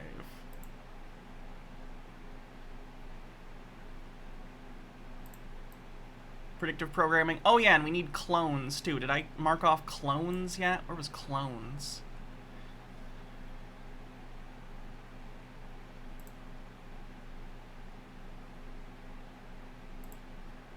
Clones! We did not have transvestigation. I talked about it, but it doesn't count if I talk about it. It has to be the actual conspiracy theorist. Alright, back to it. We do not have, is that how not how science works or a reputable sources Bible yet now. Let's see, we got the second sub.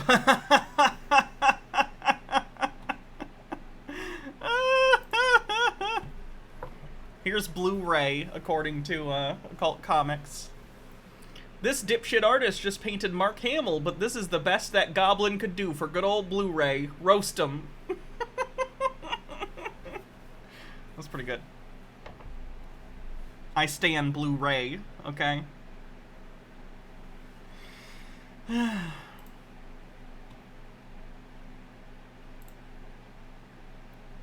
I just want to say, with that one, you blew it.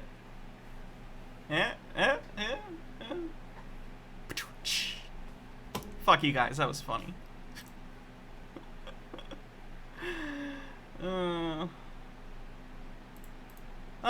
Let's do the article, I guess, on the Trump QAnon thing. Former President Donald Trump spent Tuesday morning posting inflammatory messages on social media, including many explicitly promoting the QAnon conspiracy theory. Logarth says Alucard Foxy Fluffs is doing well. Nice. Occult Comics with a link. And I have to ask for an audition. Do you have an audition yet? Oh, no, I'm not in the group yet. No, I'm afraid I just blew myself. I love Arrested Development. Alright, where was that?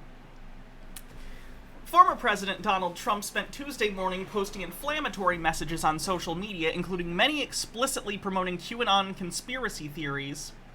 JP Black says, with 11 months, I wonder how Peter is doing. I saw that Google removed Truth Social from the Play Store today. I don't think it was ever actually on there. I think they just said they're not going to allow it because of lack of moderation. He posted an actual Q drop. Oh, I saw. I know. Fucking scary. As he gets closer and closer to potential consequences for his crimes, plural, I'm afraid he's just straight up, like, if he thinks that the FBI is on their way to go pick him up for an indictment, I seriously think he'll straight up get on every place he can get a signal to, and he'll tell his followers to go out and do stuff. You know what I mean? So, what do I think about Netflix's Arrested Development? Not good. The original show is I think, complete enough. I wish it would have gone longer, but it wasn't the same when it came back. While Trump has in the past promoted QAnon-inspired accounts and theories, the posts on his Truth Social account were his most explicit, unobscured QAnon-promoting and QAnon-baiting posts to date. In one, he reposted the QAnon slogan, "Where we go one, we go all." In another, he reposted a 2017 message from Q that's critical of the intelligence community. The QAnon conspiracy theory was built around Q, an anonymous account that posts periodically on 8kun, often with vague or symbolic language that is then interpreted by followers. The account claims to document a secret battle being waged by Trump against the Democratic Party, which followers of the theory contend is run by satanic, child-eating cannibals who run a pedophile ring filled with celebrities and political elites who have been covertly running the United States government for decades. none of the post's concrete predictions have come to fruition. Users of QAnon forums are joiced at Trump's apparent endorsement of the conspiracy theory and its mythology. The top response on the most visited QAnon forum to one of Trump's posts about the conspiracy theory read simply, "Wipe them out, sir." Others pleaded with Trump to nuke them from orbit, and to, "Sir, please finish them off," referring to QAnon enemies such as Hillary Clinton and President Joe Biden. Q claimed as a source, and "Hello FBI, is this a threat?" on the bingo cards. Hydrate.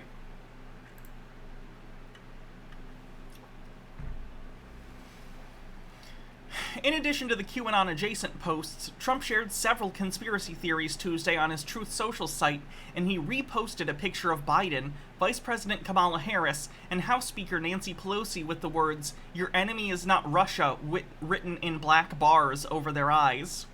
The posting spree comes one day after Trump posted a message that he should be reinstated as president. Quote, "Declare the rightful winner or hold a new election now." And as he's come under increased scrutiny from federal investigators who executed a search warrant at his Florida resort earlier this month and recovered troves of classified documents. In the week since, Trump has made a number of incendiary comments bashing the FBI, baselessly suggesting the agency planted evidence and claiming the search was politically motivated. On Tuesday, he reposted items about the January 6th riot being orchestrated by the FBI and Antifa, and made a false claim about the wife of a man named Ray Epps, who had been accused in right-wing conspiracy theories of being a federal agent who egged on Capitol rioters. The House committee investigating the riot has disputed those claims. Occult Comics with a link says, "We won. Kyle Rayner's Hispanic Heritage Month cover restored to its former glory. The one with tamales was DC's idea and was passed on after fan outcry because, human decency." Holy shit, really? That was so fucked up. The original one was, fine, I was like, alright, cool. And then the tamales one, I was like, this is something you'd see in the fucking Boys. This is it, really? Your representation of Hispanic culture is him holding, a fucking gas station bag of tamales? Gross. The other one looks way better. Anyway. Sky Comet says, "I never thought we'd actually see Trump himself as a Tinfoil Tuesday content provider. What's happening to that man, baby?" Potentially consequences for the first time in his life. So... Trump also reposted a message from a user falsely claiming to be his daughter Ivanka, who was complaining about the useless vaccines. Ivanka Trump has been a strong supporter of the COVID vaccine. Trump, for years, has done little to distance himself from QAnon and its supporters. Asked his opinion of QAnon followers in August 2020, the then president said, "I've heard these people love our country." More recently, adherents who have pushed a large number of conspiracy theories that the 2020 election was stolen, some of which were later adopted by Trump and his lawyers, they've also called for a civil war to restore Trump to power, although some followers believe he's still in charge of the country. The group's followers have been linked to several violent incidents, including a train hijacking, kidnappings, a police chase, and a slaying. In his remarks on the group in 2020, Trump said he didn't know much about QAnon and his followers, other than "I understand they like me very much, which I appreciate." Yikes. So yeah, that's, not good. Not good. Let's take a look at the bingo card real quick.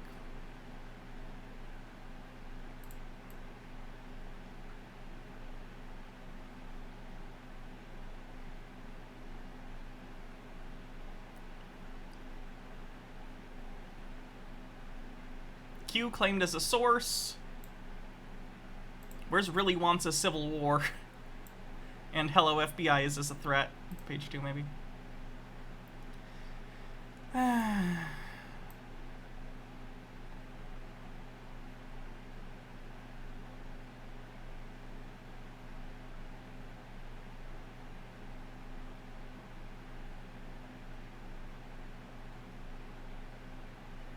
"Hello FBI, is this a threat?" and "really wants a civil war."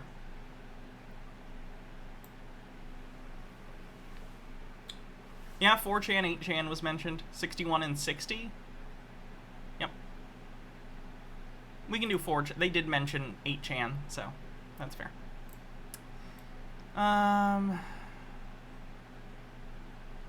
Where was 4chan, 8chan on here?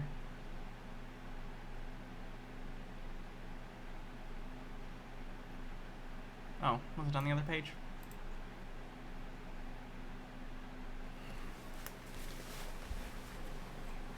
Four chan, 8 chan, where are you on the bingo card? Is it on the bingo card? Someone's got to give me a number, because I am blind right now to it for some reason. Oh, there we go. It's the last one. Oopsie, didn't mean to do that.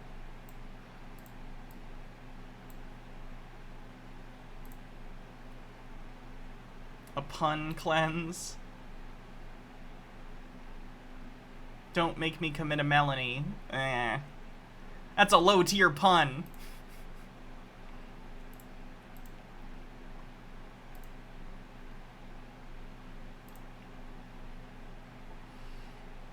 I think this is about the Artemis launch that was originally scheduled for yesterday, but I think for weather reasons or technical malfunctions, they decided to scrub the launch.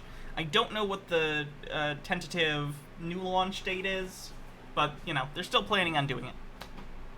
Now that I'm done with that propagandist clown, Tony Whiteley, let's get down to brass tacks and break it down simply and prove to everyone that bothers to listen to my words that NASA is not Saturday, it was Engine 3. Okay.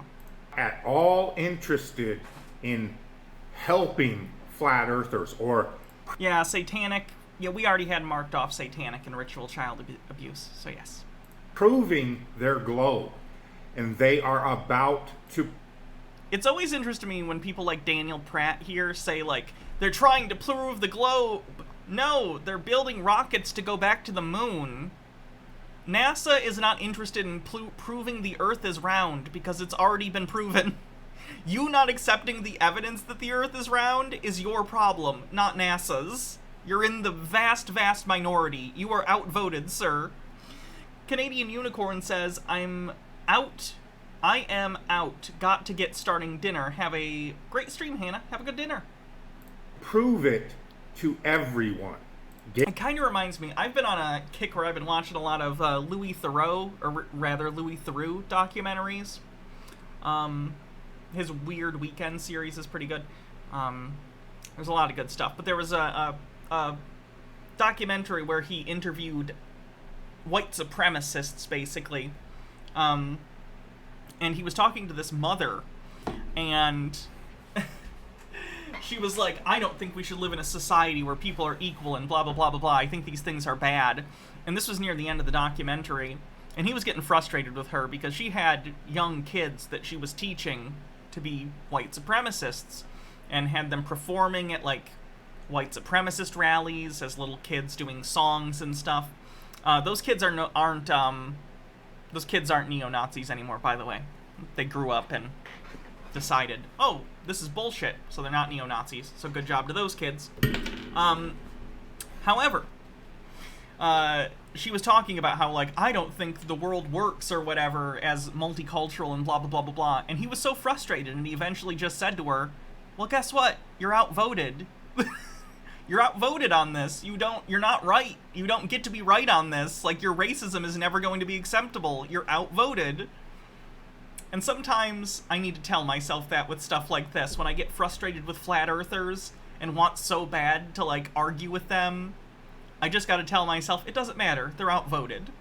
The world does not, at large, think the Earth is flat. These are a bunch of weirdos. That's it.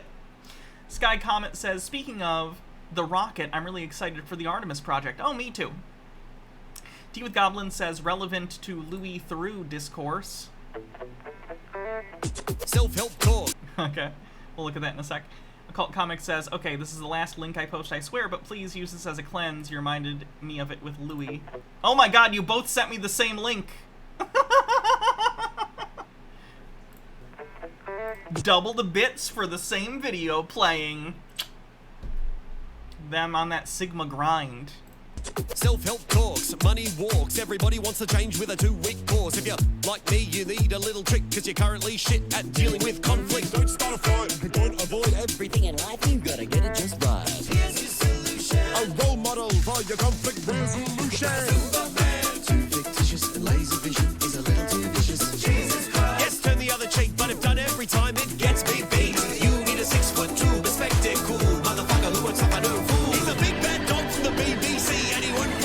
contact with a Nazi.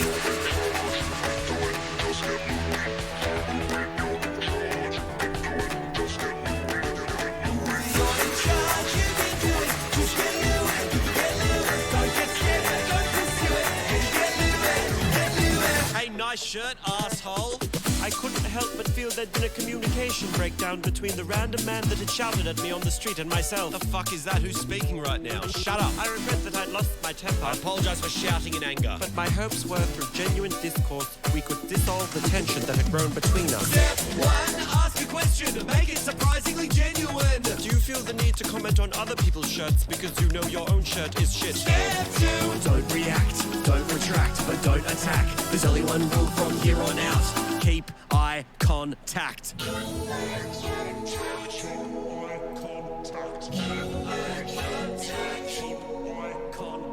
Even when they leave, even when they sleep, make sure that you are the one that's staring at them in their dreams.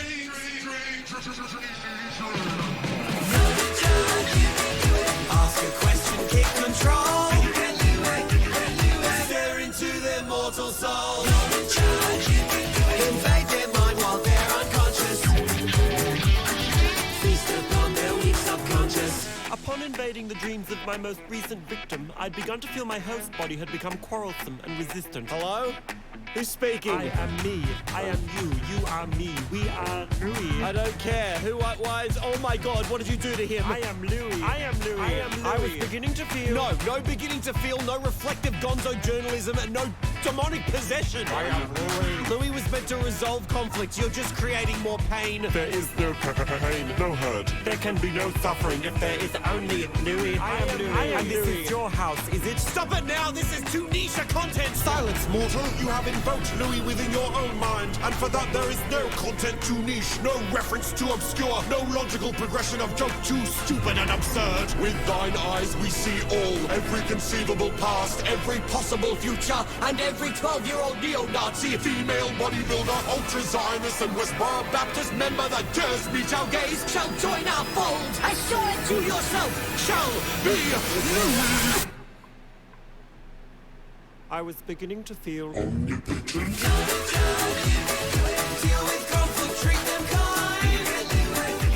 Who is Louis? I'll show you in a sec. If you're not familiar with Louis Theroux, again, my favorite documentarian of all time. He's great. Hold their soul and bend their mind. You can set up your own rhyme. When you see through all space and time, you're in charge, you can do it. You can get Louis, you can get Louis. That's some JRPG villain monologue stuff right there. Yeah. Alright, I'll show you guys. Louis Theroux. So he does documentaries for BBC Two. He's done some movies and stuff as well. Let me find something conspiracy related, because he's talked to conspiracy theorists.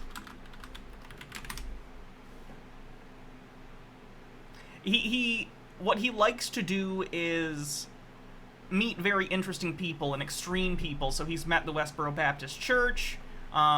He's gone into the porn industry to learn about that. He's gone into off-Broadway auditioning, survivalists. Oh, the UFO thing is great. Yeah, let's watch this.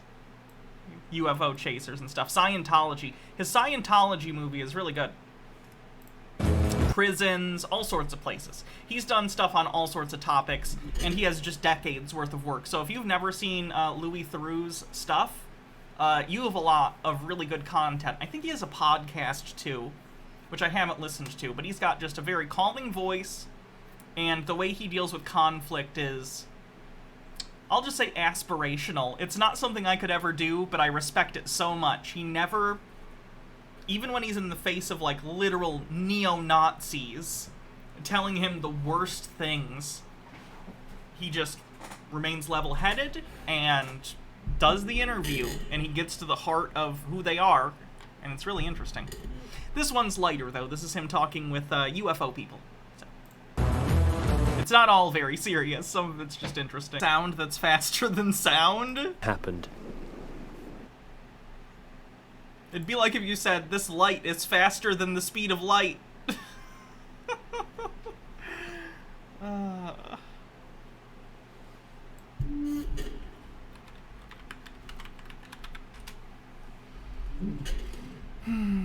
Yeah, I'd highly recommend Louis Theroux.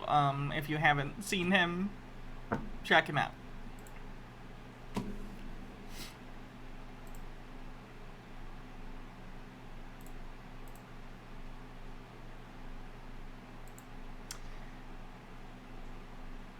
Did I see the latest post from Orange Overlord? Oh, God. Why are people so mean?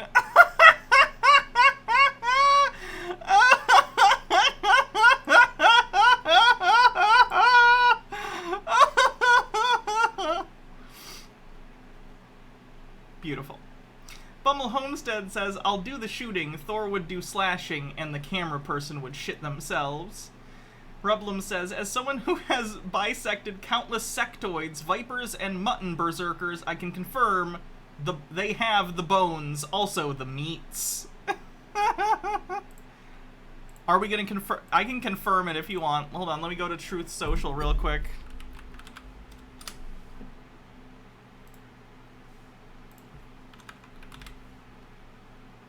Yes, I do have a Truth Social. I'm sorry, I caved. I'm looking for the why is everyone so mean thing. I don't know.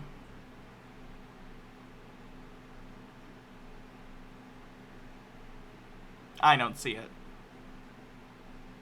It's not impossible. He did delete stuff earlier, like the QAnon stuff, but I don't see it currently.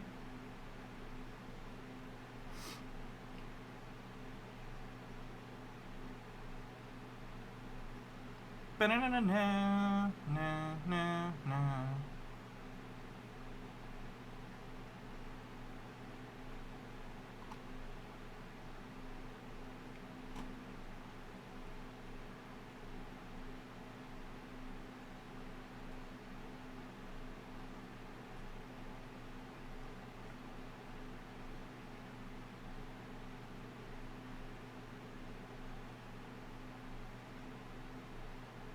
Okay, yeah, I don't see it.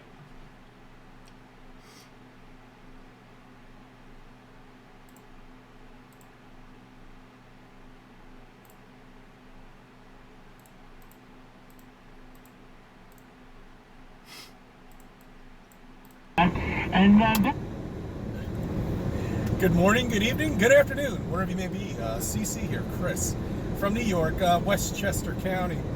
It's 8/26/22, and well, it's Think About It Friday. I hope everybody had a wonderful week. I spent most of the afternoon. I got a flat tire on the company car on our truck. You got to understand, these trucks are 350s, Fords, and we got a whole bunch of gadgets on them. They're ambulettes. Ambulette brakes, ambulette tires, all sorts of gadgets and shit in there that I can't really discuss with some people. So we'll just leave it at that. But anyway, you can't change the tires without you need a power drill to do it. So you have to basically call a tow truck, have a tow truck, wait for one. I was stuck in Beacon. Oh, another wonderful place, Beacon, New York. Another place, fuck up, and I refer to him as fuck up now. Yeah, that would be Biden. Fucked up. I'm sitting there on the. I was in a parking lot, so I was in a safe area.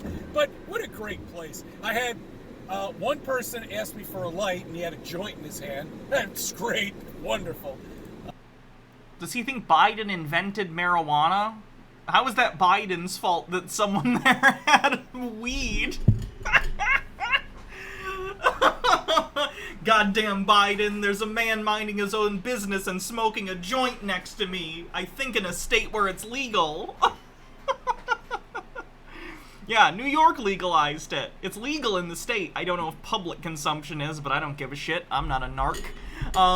Who the fuck cares? Another guy asking me for money, panhandler. Of course, that's to be expected. Poor people didn't exist until Joe Biden became president. Fun fact. And the other guy was just kind of looking at me weird. I'm imagining Chris at this auto shop, and a guy's just kind of looking at him weird from across the room for who knows what reason. Chris is weird, so it makes sense. And he just goes, Biden. This is Biden's fault somehow that this man is staring at me.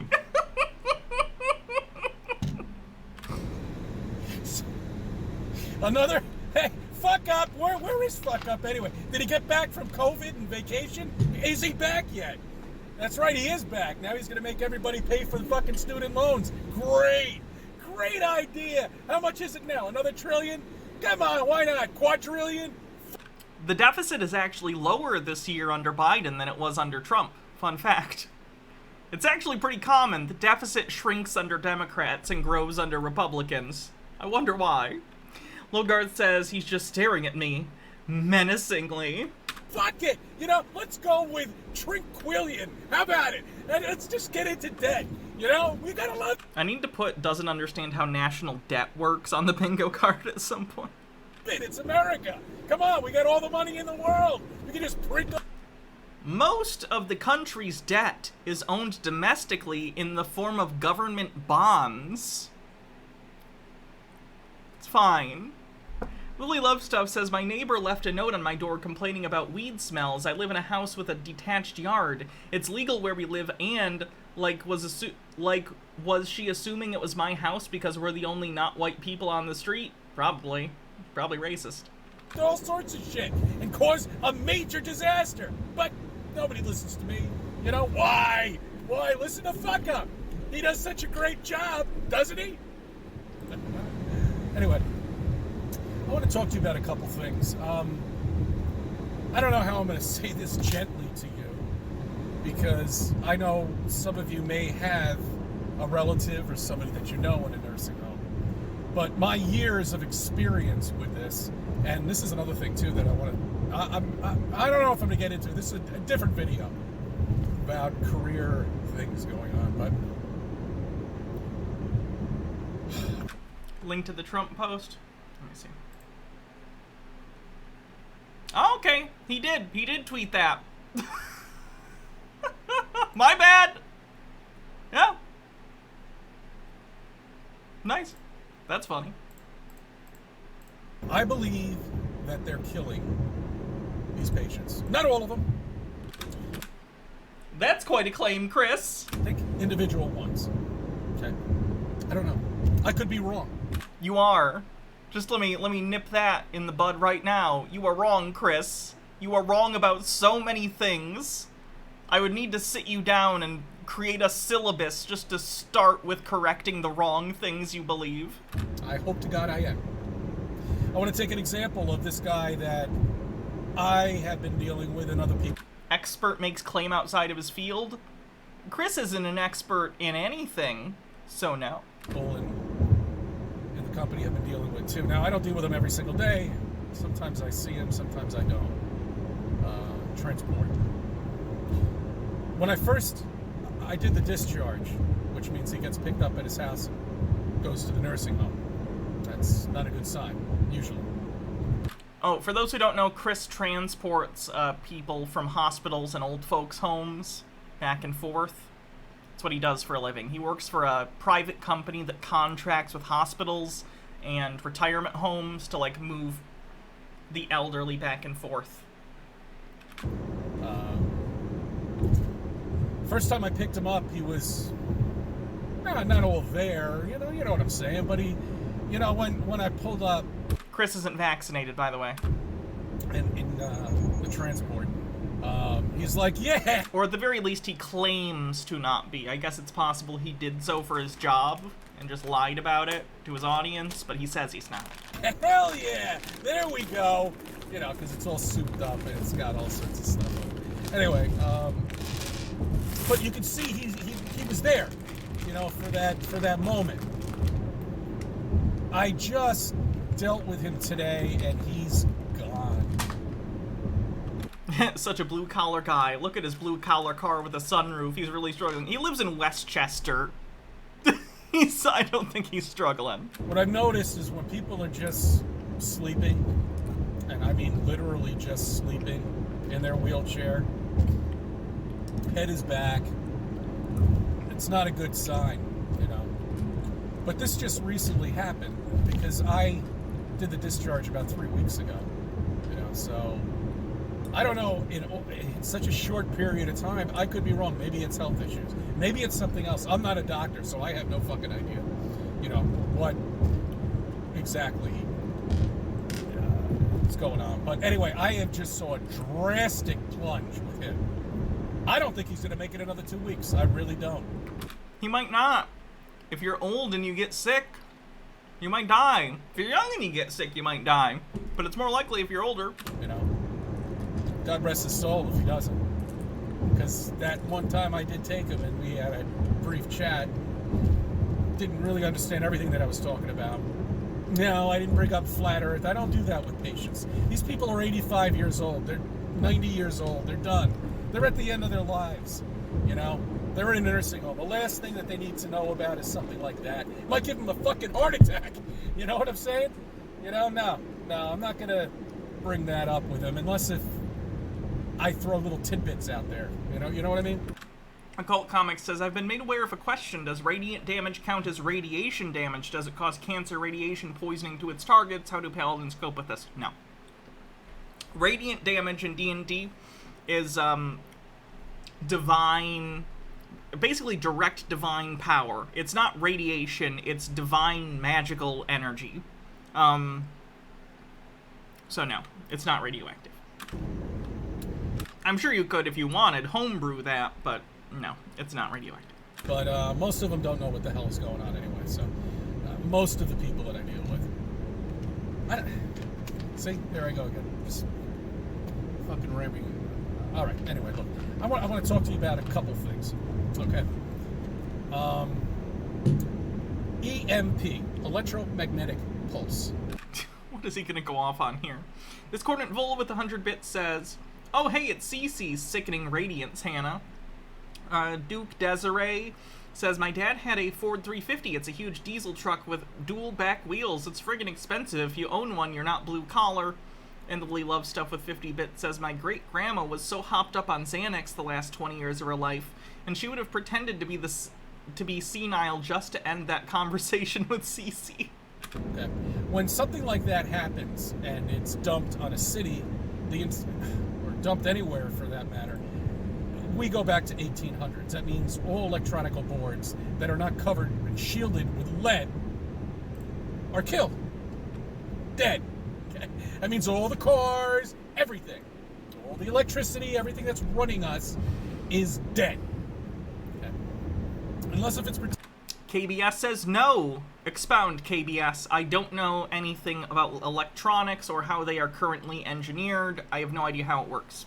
Protected in a hollow box of lead, you know, surrounded with lead or something, gold, whatever it may be, whatever they use. Oh, wait a minute. Oh, to go through the Van Allen band, all they use is tinfoil. Ah, it's right. I didn't know that. So my shirt will also protect me too. Oh, that's great. That's good to know. Well, no, that's wrong, guys. That's bullshit. Tinfoil does not protect you from fucking radiation, okay? No. Sorry. Anyway. So anything that's not covered with that is fried, basically. Okay. Now, I'm trying to understand God. He or she, whoever it may be, created this area that we live in. Okay. And you will realize that once you become a flat earther, because this is flat earth on the bingo card. An incredible place we live in. I spoke about that in my last video. He or she, whoever it may be, had to have come up with some plan figuring out our species, our civilization, shouldn't say species, our civilization will eventually come up with some kind of weapon like this. Okay? So everything that powers this world that we live in, this flat plane that we live in, is protected. And that's where I think the lava comes in. That's where I think everything is underneath that in terms of the electronical devices that are creating the tides, that are creating everything. Now remember, this is flat Earth and beyond, okay? If you're not a flat earther, just flip the channel and go away. Go eat an ice cream cone. Go watch some fucking squirrels jump off of a tree, okay? You'll be happier doing that. But EMP is intensity dependent. It would take a very intense EMP, which we do not know how to create, to destroy all electronics, even in a small radius. Good to know. Anyway, that's what we did not have That's Not How Science Works on the bingo card, and I still don't think we do. That's Not How Science Works is mostly about misunderstanding of the scientific method, so if they're not talking about the scientific method or the process of science, it's not how science works. I think everything is underneath us. Somewhere. Nukes come pretty close. I think if a nuke is going to be dropped near me, I have bigger problems than my electronics frying, if I'm being honest. That's because God had to have definitely thought about this. And volcanoes that are going to explode or erupt, that's all bullshit, okay? Wait, does he not believe in volcanoes? This isn't going to be created to be destroyed, all right? It has to be lived through civilization and civilization. Then people ask me, how many civilizations have there been here? I don't know. We got the pyramids, okay? We got dams, and we got waterways here in New York that obviously are not from our civilization. Ah, yes, the three civilizations. Ancient Egypt, dams, and waterways. We did not make that. 30 seconds to start a hype train. Okay? All right? The reservoir we did not make. And it's incredible. They don't show any pictures of it when it was built. They just show the archives that I've been able to look through. They have this one guy in this pipe that's gigantic with mud all over it. That's it. That's all. And then they show some buildings and stuff like that. And the architectural engineering of it is just incredible. And that goes with Grand Central Station. Grand Central Station's another thing. When was that actually built? Okay? I don't know. I don't know when any of this built. So how many civilizations have there been before us? I don't know, about several. Not Tartaria. Do we have just Mud Flood on the bingo card? I would count Mud Flood, but he hasn't name-dropped Tartaria, and you got... Excuse me, actually say it for that one. Maybe 4, possibly? I don't know. I'm just looking at all the artifacts. KR Goss says, hype? Too late. Of the things that they've made and made up history, saying Egyptians, the Greeks, the this and that, and all this other bullshit that's created all of this stuff, because they have to think of something that has created everything. This is EMS. These are doctors' offices here, and obviously somebody has a problem. But he's going through a train track, and the train things are down. He's gonna have to wait. Oh, sorry. Okay. Anyway, so that's how it works, I think. All right, that everything is protected, it's hidden, and whatever. Yeah, we can do Ancient Wisdom on the bingo card for that. Just broke my fucking train of thought. Stars. This is another thing to think about. What happened? Now, we've already zoomed in on our flat Earth, and we know these aren't stars and pictures of anything, Lily Love Stuff says, bingo, let me see your card so I can confirm. NASA has showed us, because they're all drawings and nonsense. Grand Central Terminal opened in 1913, yeah, and there are photos of it being constructed. Chris thinks those are fake, though. Let's take a look. Believe sci-fi tech, main character syndrome, ancient wisdom, speaks to aliens regularly, anonymous 4chan. You did it! Okay. Let me write your name down for the bingo winners list. 1 second. Cool. So that is our bingo winner for today, Lily Love Stuff. We'll still play for fun, but that is the bingo winner.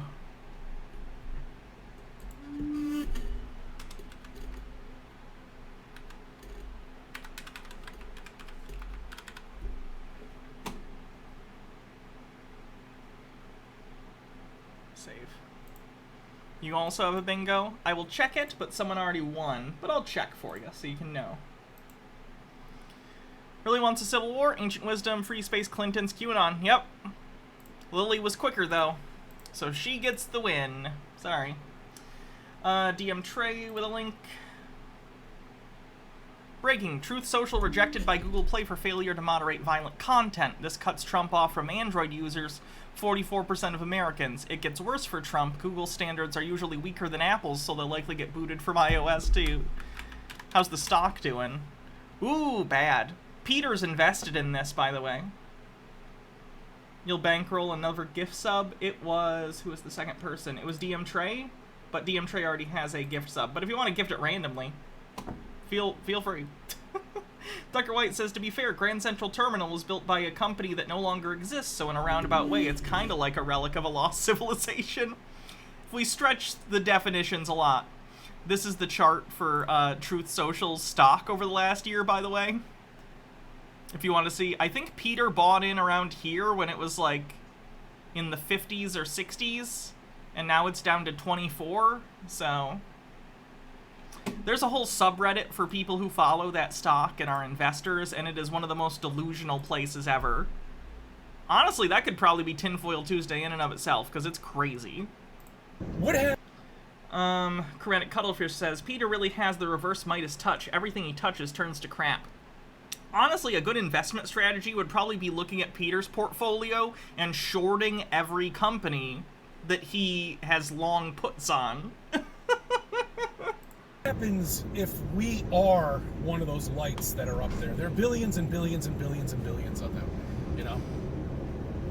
And then people might ask me, you know, what happens when you're born? Does another light star come? I don't know. I have no idea. These are just ideas that for Think About Friday. But what happens if your star is up there? Because every light up there... Rublum, thanks for gifting a sub. ...there has a frequency, okay? And if you find that frequency that's like you, and I don't even know how to explain this. It's... those frequencies are up there for a reason. Maybe to power... Yeah, Peter told his audience to buy DWAC stock as well. Like, as advice. Which is not a good thing to do, legally speaking. You know how a lot of people who give financial advice will be like, this isn't financial advice. That's to cover their butts legally. Peter didn't do that. Now, I don't think Peter's gonna get sued or anything. He's got a tiny channel. I just think it's funny that he does no due diligence whatsoever. Bardlock, thanks for gifting a sub, kicking off a hype train, 84% to level 1. Tucker White with 50 bits says, slightly off topic, but Grand Central Terminal is the superior New York gateway. But intercity trains fucked off that jewel for the rat tunnel shithole under Madison Square Garden. So it has hard opinions on New York public transit. Ola Kala, thanks for 100 bits. 90% to level 1. Benny's worried about moon lesbians. Ben Shapiro mocks the notion of queer astronauts going to the moon. Lesbians on the moon. This is what we need. It sounds like a bad pornography. That's such a weird take. Like, gay people exist. Lesbians exist. It stands to reason at some point some are gonna be on the moon. Just seems weird. Something. Maybe to show us something, but maybe to find yourself. In a way. I don't know. Maybe one of those stars is... one of those lights up there is you.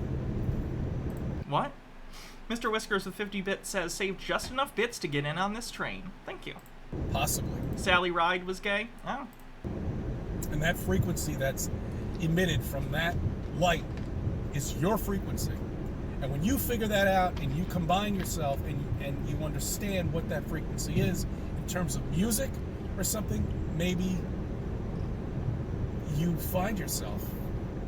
It's something I've been thinking about, but this is a plausible possibility of beyond flat Earth, and these are ideas that I'm just throwing out there for people to think about on Think About It Friday.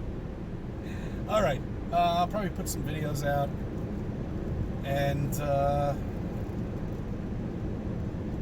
I'll thank you for subbing. I thank you for reviewing my videos. Let me be a part of your life. I'm glad Chris is back. He took a 3-week vacation or so. Or maybe he had COVID, who knows. But still. Oh yeah, we stopped in the middle of this video, didn't we? Well, we'll start it over. 93% to level 1. Okay, now that I'm done with that propagandist clown, Tony Whiteley, let's get down to brass tacks and break it down simply and prove to everyone that bothers to listen to my words. That NASA is not at all interested in helping flat earthers or proving their globe. Correct. They don't care about you. Sky Comet with 50 bits says, next bingo will be mine. I can feel it. No, I don't have a problem. 96% to level 1. And they are about to prove it to everyone. Guaranteed. Flat earthers, again, have been begging for NASA to put cameras on the moon for years. This is a very simple... There've already been cameras on the moon and you don't believe it. So... And there will be once the Artemis mission does end up going to the moon. This upcoming test is to test the same rockets that are going to be used in future moon missions. So they're working on it. Not for you, but in general, they are working on it. Full way to... Chromatic Cuttlefish says Daniel Pratt accidentally says something accurate. Level 1 complete. Prove their globe and prove us wrong. We are constantly bombarded with virtue signaling, concern troll. Can we agree that virtue signaling basically means nothing at this point when he's recognizing that the Earth is round as virtue signaling? Moron propagandists on YouTube and other social media platforms telling us how crazy we are and that they're trying to... Have you considered not being crazy? It would probably help. 2% to level 2. Ooh, that's kind of symmetrical. 2% to level 2. Help us, because we just don't understand the brilliance of the heliocentric, nonsensical, fantasy world model and its illusion of gravity. Well, if I say gravity wrong, it'll make others look stupid and not me. Brilliant. All of that is moot if NASA would just show the globe in all its glory. I cannot wait until the next actual moon mission. It's gonna be so good, guys. For one thing, I'd like to do a live stream when that happens in however many years it's gonna happen. And then the follow-up stream where we watch all the Flat Earth reactions to it is gonna be... Guys, it's gonna be one of the best streams ever. So make sure you're all... whenever that happens, it's gonna be the greatest Tinfoil Tuesday of all time, I'm pretty sure. So, buckle in for that. JP Black with 55 bits says, rigged, everyone knows that I actually won bingo. Why is everyone so mean? Jake Thoney, thanks for gifting a sub. Yours truly, the one pony with 45 bits, says, a whole lot of people believe the moon landing was faked, and also some believe the moon produces light like the sun. Oh, I know. 36% to level 2. So, if you mean to tell me, after all of these people around the world, as much as they try to deny it and try to claim... 2026, you think? Yeah, that sounds about right. I think they were originally planning 2023 or 24, but as happens in the aerospace industry, there were some setbacks, so they pushed the timetable back. In the opposite, Flat Earth has grown over the last 8 years, and many people... It hasn't, actually. Its height was in 2017. Interest in Flat Earth stuff reached its peak in 2017, and it's been going down ever since. That's based on, like, Google Analytics I've looked at. When you guys know how that works. You can search Google searches and see where they peak and stuff. People have come to realize the nonsensical, heliocentric fantasy world is not the truth. And all we get, again, is virtue signaling and constant propaganda telling us how we just don't understand. So if you mean to tell me NASA, using their 322-foot Artemis rocket, is now going to launch it to orbit a capsule around the moon, and they did not put numerous cameras to provide live... There probably are going to be cameras on it. I don't know that for a fact, but it wouldn't surprise me. When they can, they usually do put cameras on things. Sometimes the engineering disallows that, but they put them on when they can because they understand that people are interested in this kind of thing. footage of the globe and the Minute left on the hype train.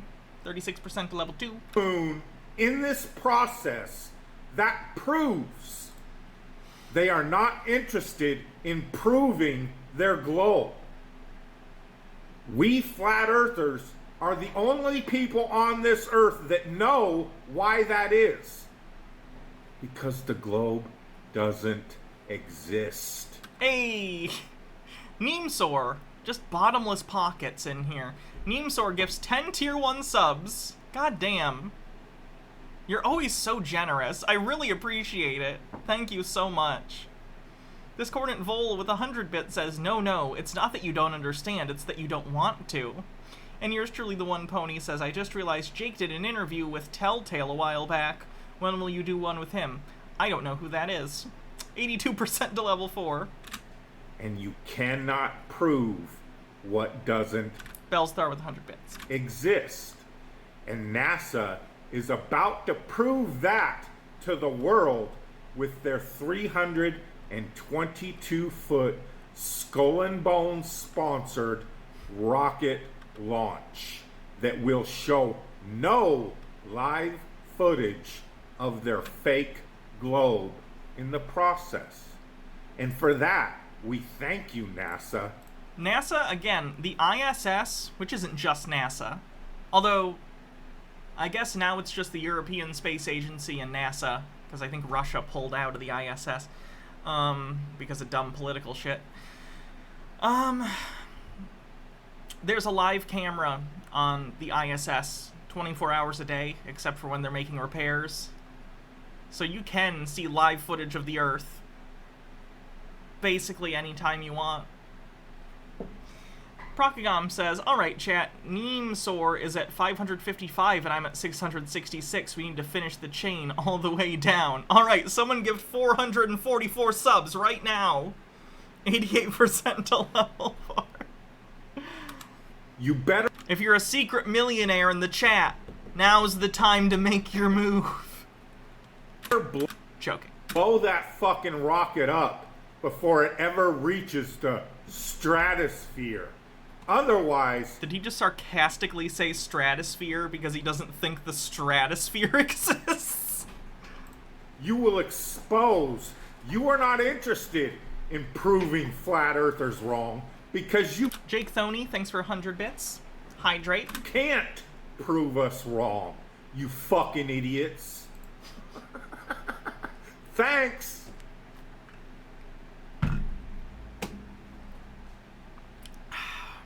What a very stable gentleman. Right now, I'm sure some of you have already seen the videos where they have found the location of the ancient Tower of Babel. Guys, this guy thinks they found the Tower of Babel. So, surprise. It's in Quebec. If you look above Maine, I knew it was the fucking French Canadians, those fuckers. A couple 100 miles directly above Maine, you can see this massive circle that is man-made. Why do you think it's man-made? Gnome Pickles with 100 bits says, let me scream at folk who disagree with me like an unhinged loon. Surely that'll make people take me seriously. And according to the ancient scriptures, I believe it's the book of Joshua or Asher or something, it was a 3 days journey around the massive tower, which is exactly the video of Jake's interview with Telltale. Okay. I had the honor of having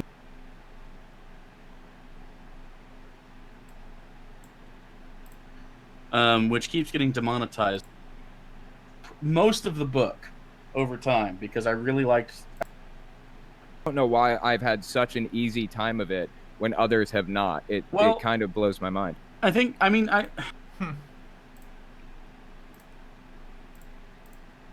Where did the guy go? This distance around this, I don't know, flat water pool. So if some of you want to know the ancient territory of Babylon, Babylon the Great, this would be it right here. The severe judgment on Babylon line up with this territory. See this? This is uninhabitable wasteland. The scriptures say it will be like a desert wasteland from generation to generation during the millennial reign. And that's exactly what this territory looks like. If you zoom in on some of these regions, 97% are actually level 4 complete. Chromatic Cuttlefish says this is it. What is this?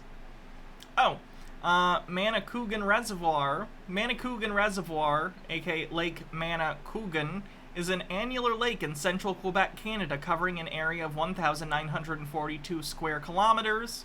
The lake island in its center is known as René Levasseur Island, and its highest point is Mount Babel.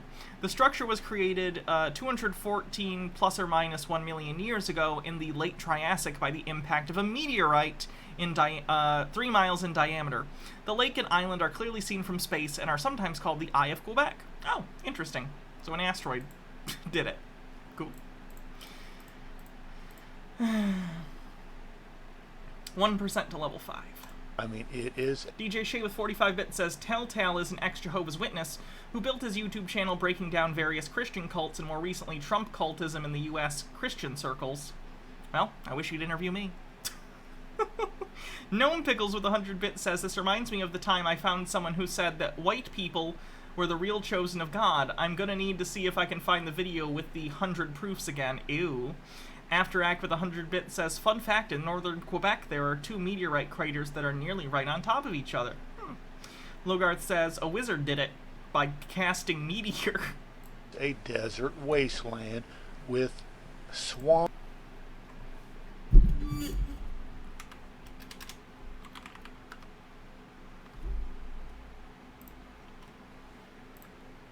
Like, there's precipitation in Newfoundland, right? This doesn't look like a desert. This looks like just a place. It doesn't look like a desert. I don't know what the biome is called for this. But, like, doesn't look like a desert. Clearly looks like they get precipitation because they have vegetation. So, what? The definition of a desert is a place that gets, like, below a certain amount of precipitation per year. This is why, for instance, I think Antarctica is a desert, right? It's just an Arctic desert. But this doesn't look like a desert because it looks like it has precipitation. Land with all these little water puddles, and it's the kind of Olakala, thanks for 45 bits, 13% to level 5. Land that you probably like sink in, you know, mud if you tried to walk through it. There are little roads over in this territory and small villages. But as far as this region right here, I can't seem to find anything. Now, I will say maybe 2,000 years ago, this area could have been an economic center for all we know. This looks like a great... Taiga. The taiga is a forest of the cold subarctic region. The subarctic is an area of the northern hemisphere that lies just south of the Arctic Circle. The taiga lies between the tundra to the north and temperate forests to the south. Alaska, Canada, Scandinavia, and Siberia have taigas. Oh, okay, cool. I know I learned that in, like, elementary school, but I couldn't remember.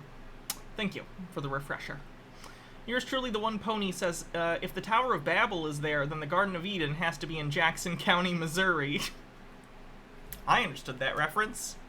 Great area for, you know, merchants to... In Mormonism, they think the Garden of Eden was in Jackson County, Missouri. Come in on their ships and unload and, you know, trade and on and... At least according to the Book of Mormon musical. On. Now, what is hilarious about some of these regions that got severe judgment, they actually call them national parks. Like, if you zoom in on this, it is a desert-like wasteland swamp. What does he think? A swamp is like the opposite of a desert. A swamp is not a desert. A swamp is very wet.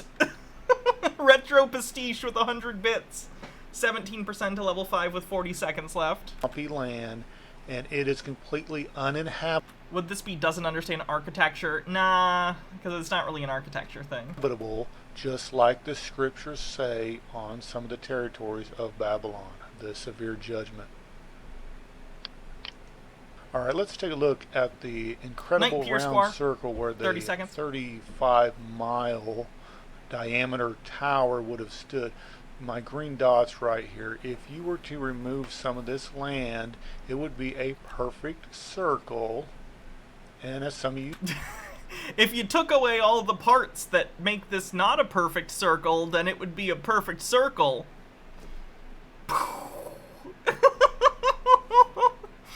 Guys, if you took away all the parts of my phone that weren't a tiny statue of a cat, then you'd have a tiny statue of a cat. Did you know that? You know, the ancient scriptures say it was a 3 days journey around the massive tower. Alright, so let's take a look at how the Tower of Babel would have been constructed. Now, you have to understand... The Tower of Babel is a mythical construct. It's not real. It's an allegory. Jesus fucking Christ. Discordant Vul says, that's true of anything. Nimrod was not a dummy. You know, he probably was surrounded by intelligent people, and they would have built the most practical, efficient tower. And I'm going to say that it would have looked like a massive silo without a top covering it. You know, they just built straight up in a round circle. So if you go to Google and type in Hollow Tower and start looking around, you could see examples of what they were trying to achieve.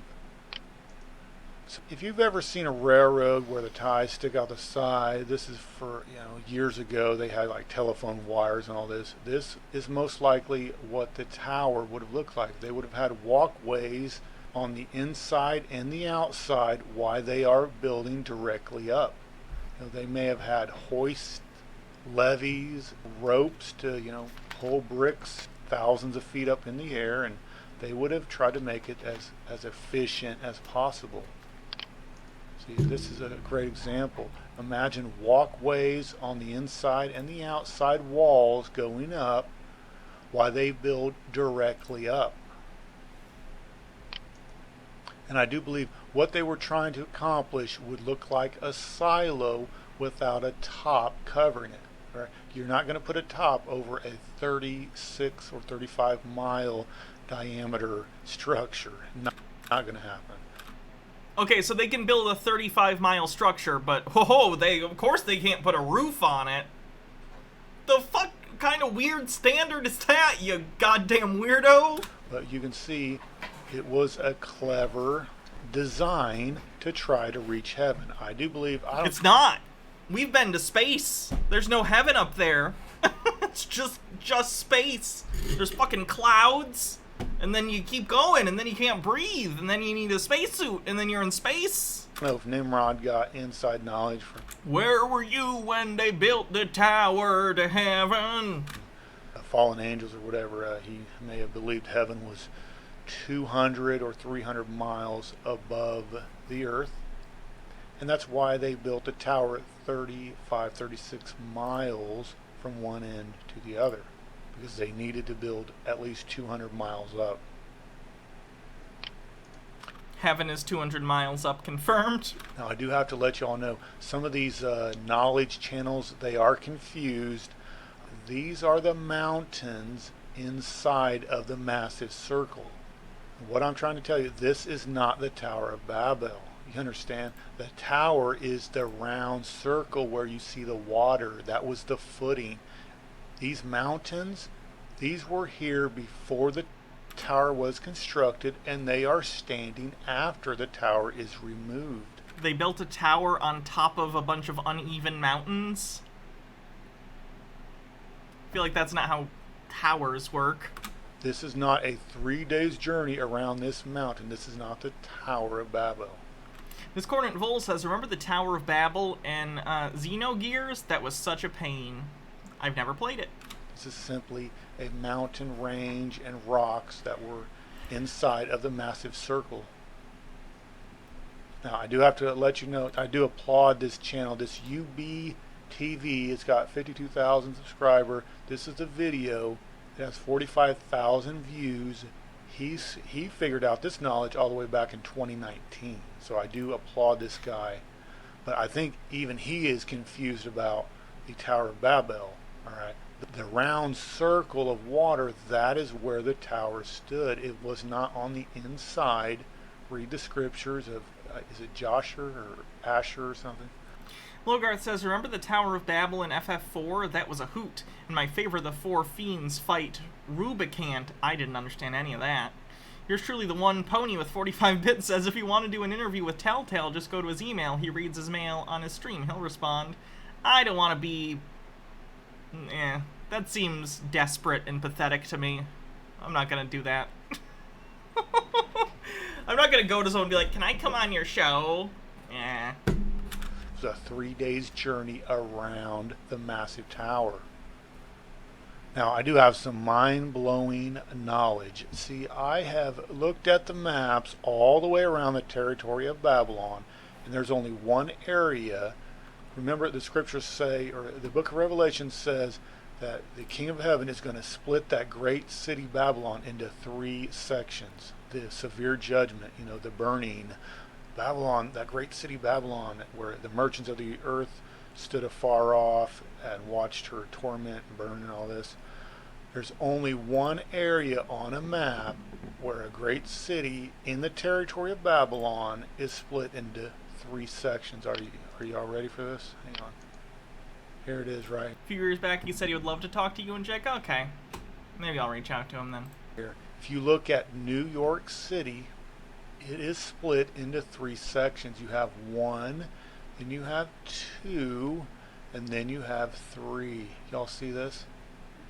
What I'm trying to tell you is 1,400 years ago, I don't know if it's a clone of Nimrod or the King of Heaven resurrected Nimrod to be the Antichrist or whatever, but this was the great city Babylon where I guess his throne stood. Thinks America is Babylon on the bingo card. See, what you have to understand, the illuminated group, they always put Illuminati on the bingo card. Real truth right out in the open. Very few people there are clones in the Bible. No, there are not. Will ever stumble upon or accept the real truth. Why is New York called Babylon? Well, that's because 1,400 years ago it was Babylon the Great.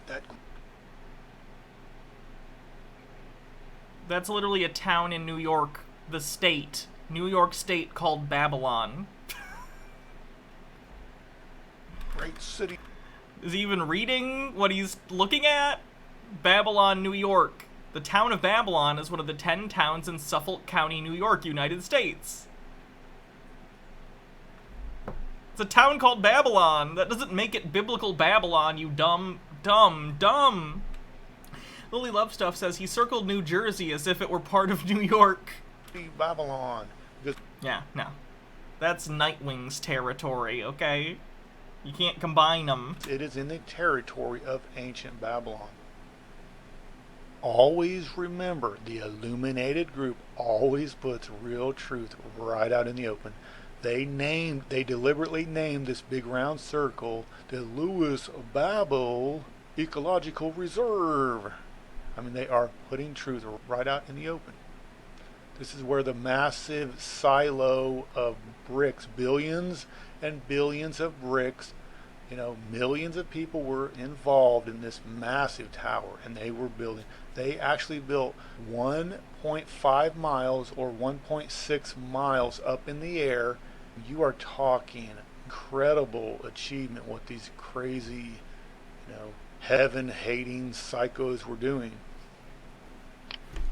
So anyway, I'm going to leave it there. I'm going to try to add a link onto the end of the video, that white box that you can click on, so that you can go to the UB TV channel, watch his video, and you will totally understand this is the territory of Babylon the Great. Severe judgment happened. That round circle is where this massive tower stood, maybe 2,000 years ago or however long ago it was.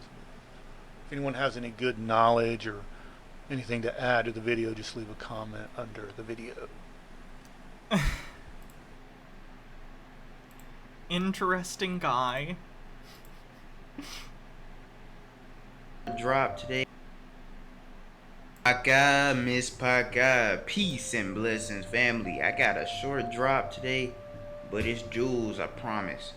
We're gonna be talking about the Mississippi and how Moses was taken as a baby from the Mississippi. I know how crazy that sounds, but This wormhole gets deep, man. The Nile is a river in Egypt. The story of Moses clearly states that it happens in Egypt, and it clearly states that Moses is put into a basket into the Nile River. The Mississippi River is not, and never has been, the Nile.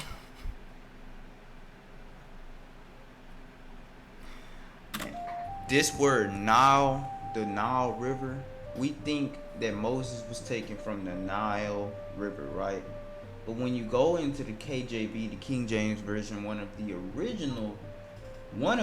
original English translation of the Hebrew text, you will see that the word Nile is not even found in the Old Testament, the New Testament, or even the Apocrypha. The story takes place in Egypt. In Egypt, there's a pretty fucking famous river that it's assumed Moses was put into. Anti-Pretzel says, alright, he didn't read. The reason God smote the Babylonians for building the tower and scattered them in the languages because they were building the tower to reach heaven. God had to stop this because it would mean they have elevated themselves up to his level. Literally speaking, they didn't hate God, they were curious, as is the nature of humanity. There's actually a direct line in that story in Genesis where God says, with them all together, there's nothing they can't accomplish. I have to scatter them and confuse their language. So God, in the Tower of Babel story, is literally saying, oh no, humans are too effective at working together. I need to sow discord so they can't do great things, because I want to rule over them. God is the villain of the Old Testament, for sure. I'd argue of the New Testament, too, but it's less obvious. The word Nile is not found nowhere in the scriptures.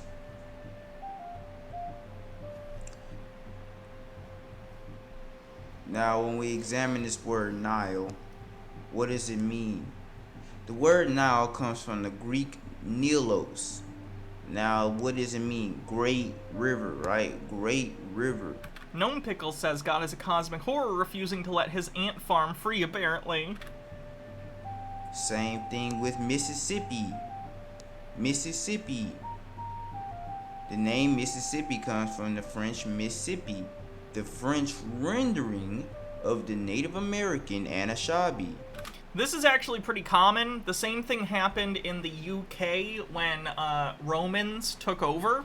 So there's a lot of rivers in the UK that are basically called the River, because they would, the Romans, when they weren't able to communicate effectively with the people who were in the UK at the time, they would be like, what do you call this? And they'd, say the word for river, but they wouldn't understand, the Romans wouldn't understand that they weren't using a proper noun, they were just using the word for river.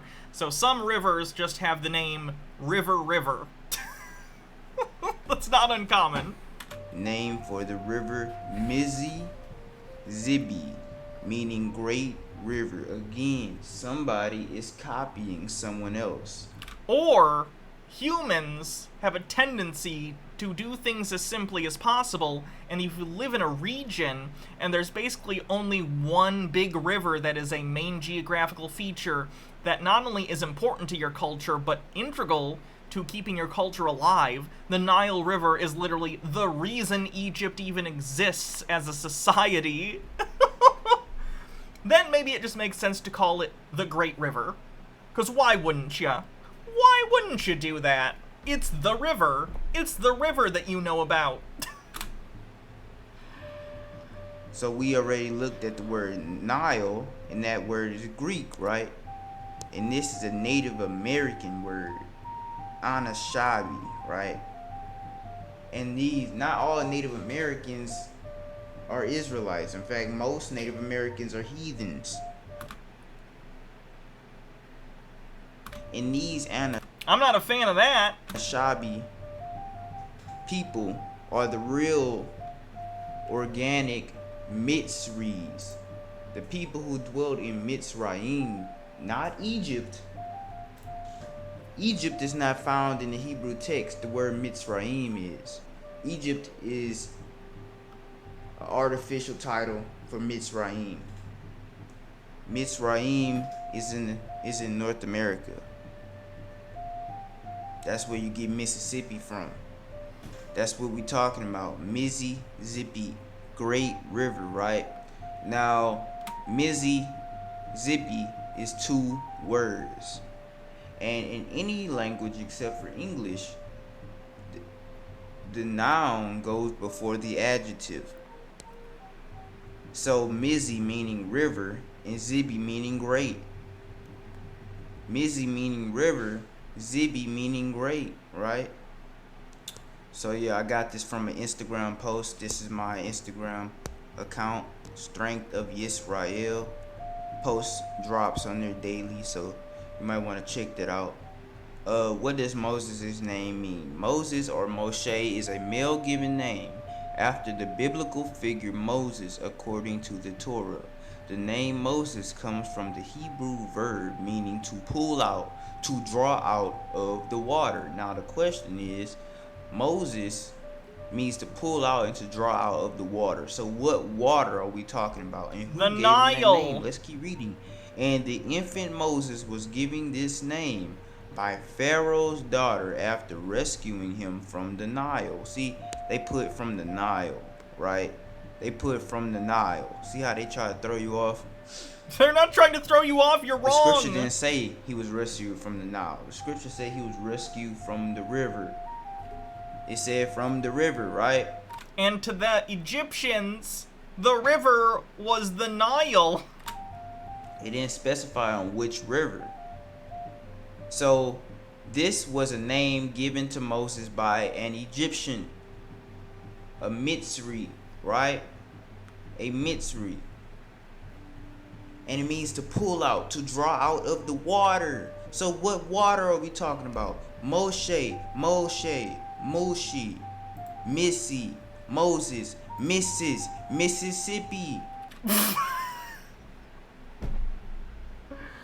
Alright, that's pretty stupid even by conspiracy theorist standards. Moses, Mississippi, you tell me. All of these have a similar etymology when you go into these languages that the Shinabi or whatever that tribe was who called it the Mississippi River. All of that just means great river, right? So the Mississippi is the true Mitzrayim River, the true river of the true Egypt. And the true Egypt is in North America. Incorrect word etymology on the bingo card. The Mississippi or the Mississippi is the true and original river of Egypt. And North America is the true homeland. Logarth says we really have failed entire generations of people with our shit education, haven't we? Yeah. Of the true and original Egypt, or Mitzrayim. Isaiah chapter 11 verse 15. And Yah shall utterly destroy the tongue of the Egyptian sea, and with his mighty wind shall he shake his hand over the river, and shall smite it in. Red Werewolf says, Mizrahi is the word used specifically for Jewish communities and traditions living in the Middle East and North Africa. This man hurts me. Gnome Pickle says, actually, while the letters are similar, when put in our alphabet, the phonemes of the word are not as similar as you claim, sir. If you brought this up at an actual linguist, they would laugh at you for a solid hour. In the 7 streams. Now, if you look at the Nile River in Egypt, it doesn't have 7 streams. It only has 1, right? When you look at this river that's in North America, it has exactly 7 streams. Now, today it has a lot more because of damming. They put dams in it. They make alternative emission for the waters. Therefore, there's more streams. But those little streams that it gives off, they don't really have names. They're just little trickles of water that comes from it now. But the original 7 streams were the Red River, the Arkansas, the Missouri, the Mississippi, the Illinois, the Ohio, and the Tennessee. Okay, so that's what we dealing with here. That's what we dealing with here. The original 7 streams of the Mississippi. And Isaiah 11 and 15 tells you that there are 7 streams in the Egyptian river that comes from the Egyptian Sea, which is the Gulf of Mexico. Right? All of this goes into depth. Very simple. And here's another hammer dropper. If you look in Egypt, the so-called Egyptian river or the Nile River does not flow into a... Okay. I'm done with this dumbass.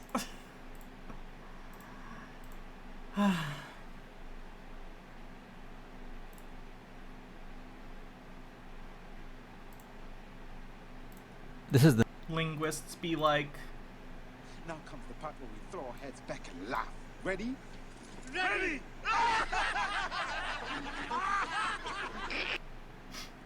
I love George of the Jungle. The moon map of the world that was published on the personal Telegram channel of a German guy.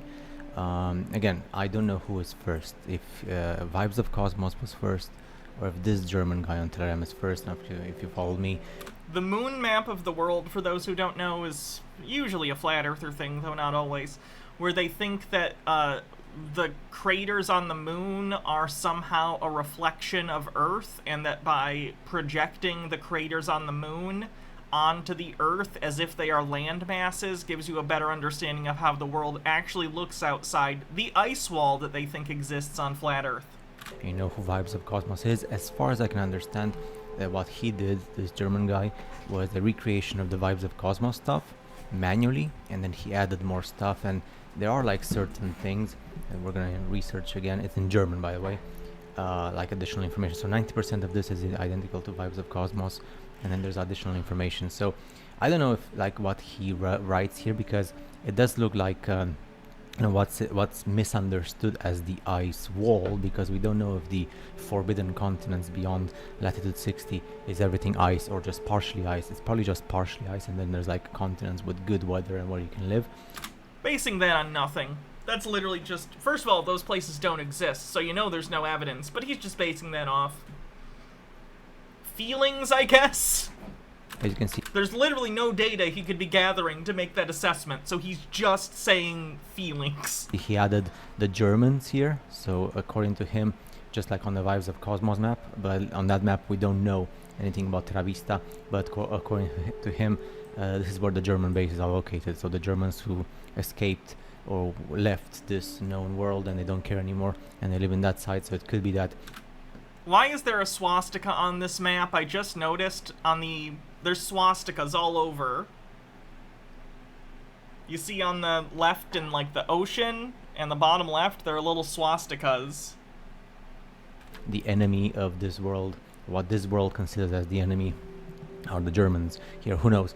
But yeah, he does give more details regarding the names of what we understand as the ice wall, what we misunderstand, because we don't know anything for sure.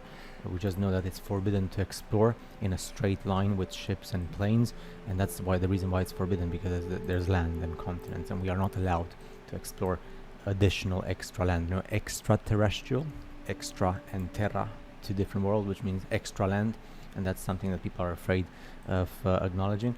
And then there's this unknown world, the Unbekannte. He states, das Unbekannte. Always the thing with that, he does the articles in German. Das Unbekannte, which means the unknown, and we don't know what the unknown is. And of course, this is this is not a sphere, by the way. It's a circle. Okay, it's a plane, and this is the realm.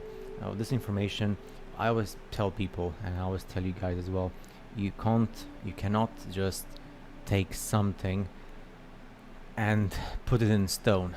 So you have to explore everything you've got. This map, the Vibes of Cosmos content and the Hindu content. You know, I've spoken about the Hindu content, what we see in the Mahabharata and all that stuff. So the world according to the you know, this is where we live, this is where we die, and that's it, and there's no escape unless you're privileged to meet somebody who allows you to escape or who allows you the privilege to go. But I don't know if you're privileged. You're probably not. If you're watching this video, you're just like a common mortal like me. But anyway, even as common. Okay. I'm pretty burnt out. Let's call it. That was a good Tinfoil Tuesday, everyone. Thanks for sticking around. I had a lot of fun.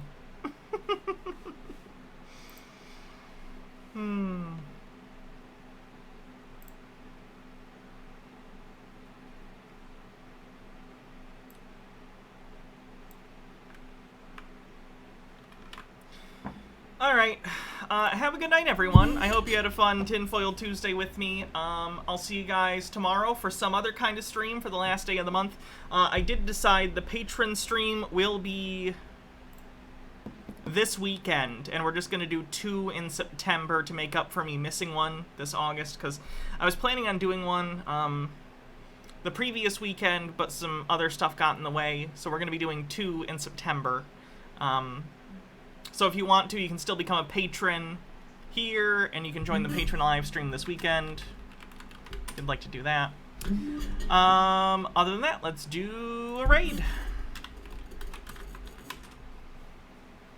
Have a wonderful evening, everyone. I hope you have a really relaxing night. I was sick this morning. I woke up at like 5, and I didn't fall back asleep until like 8 or something, or 9, and got some more sleep, so I'm gonna go have a relaxing night. And I'll be back fresh tomorrow for all sorts of fun stuff. Alright, later! Bye, everyone.